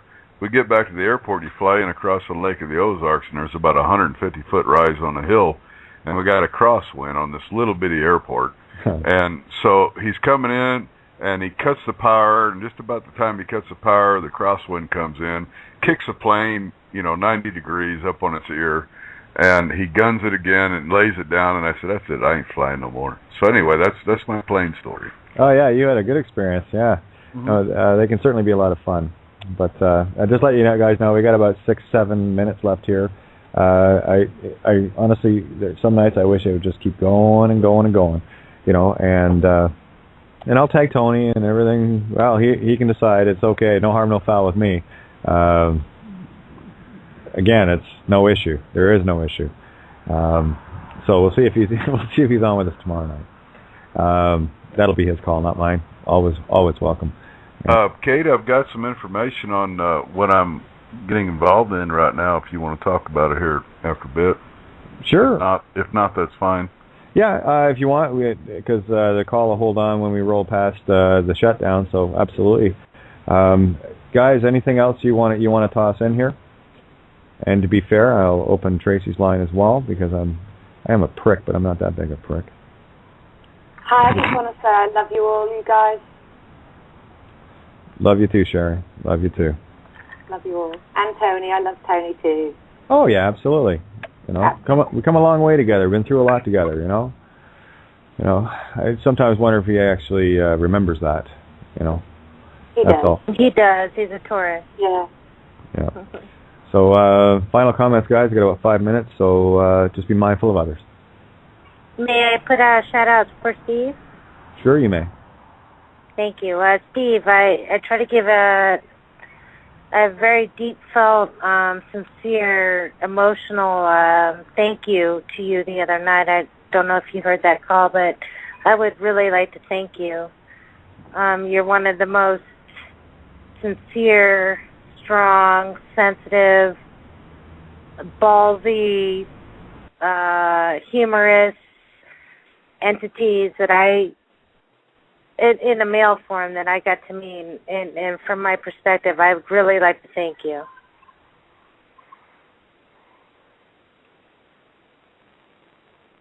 Hello, am I Yeah, Steve, still on you there? mute? No, you're there. No. Oh, I'm All here. right. I'm sorry. I was muted. I was talking. Isn't that typical, Kate? How funny. No, I said You didn't get to hear it again. Oh, that's okay. It was wonderful. No, it's all right. I was listening. I just had my mic on mute. Yeah. I was talking Oh, no, back that's to fine. you. I would just like to thank you. You're a very upstanding man, and I wish I would have had your I'm example. a farmer. I'm outstanding in my field. There you go. So Perfect. am I, but you're a male, and I just wanted to thank you. Well, some of us are okay. Well, some of us girls are okay, too. Well, yeah, I've got one here at the house. She's pretty cool. Hey, do you have my Skype contact? Would you like that? No, I don't. I would, That's- but I don't Skype yet. Oh, okay. Kate keeps trying to entice me, but I really don't like Skype. Oh well, it's okay. We can only open up a universe of people to you. Is all. I don't do That's Facebook, fine. so you know. No worries. I didn't yeah. want to either. That's cool, but I just want to tell you that sincerely. I hear your voice. Let's do it by phone. We don't have to do anything on that. I just really want to thank you. You set want an my phone example number? for a maybe. You want my Don't phone give number? it on air. Do not give Well, I it don't on give air, a right? damn. Ain't nobody I give mine on air. I don't care. My I have number mine is, too. My number is 417. Wait, can you wait. It's going to be in the. 417. Wait, you're right. Go, Steve. 417. You think I'm not going to call you? Oh, call me anytime. That's fine. I'm a 417. free man. At 417-462-7884. I live in the 84. beautiful Missouri Ozarks. And I will call you. My name's Tracy, and Okay, my area code, if it comes up, is 303. I probably won't get that. I'm sitting in the dark in my office right now, but I'll answer. Are you saying you get my no phone. calls? I highly doubt that. But anyway, my name's Tracy. I don't get any calls, but that's fine. I answer all my calls. So I'm okay. going to Well, call you, Steve. well, before Susan starts getting jealous, I'm going to jump in here. All right. Yeah. I'm calling. We only got a couple of minutes left. Remember the mindful thing? Right. Okay. Anybody else? Can you hear me at all? Yes, MJ, please. I find ourselves arguing for our limitations far too often. That's true. And I know all these, like, I've been collecting just data on alternative actual medicine, testing them, actually doing beta tests on people that don't even know that they're actually on them and watching what they do. There's some really crazy stuff that's out there. I'm for it. It's fine. But what the bottom line is that it really should be just activating you. It's like everything, like we can replicate our own cells, so like perfectly. People do it all the time. We all know these people that like absolutely eat like junk food every single day, all day, but they're like, 145 pounds. And they sit in a truck all day. For some reason, they just, you know what I mean? It's just the way it is. And there's people, that just, all they do is maybe drink. They hardly eat, and they're like, 300 pounds. Just the way it is. I don't know. Their body holds on to stuff. That's a spiritual energy to me. When bodies hold on to things, it's because their spirit has a lack of havingness. They've lost their way to just have things, and anything that they do get, they hoard. And others just let shit go. And also just and understanding that too in your body. Just understand that you're like when you're eating, it's just you want stuff to leave your body.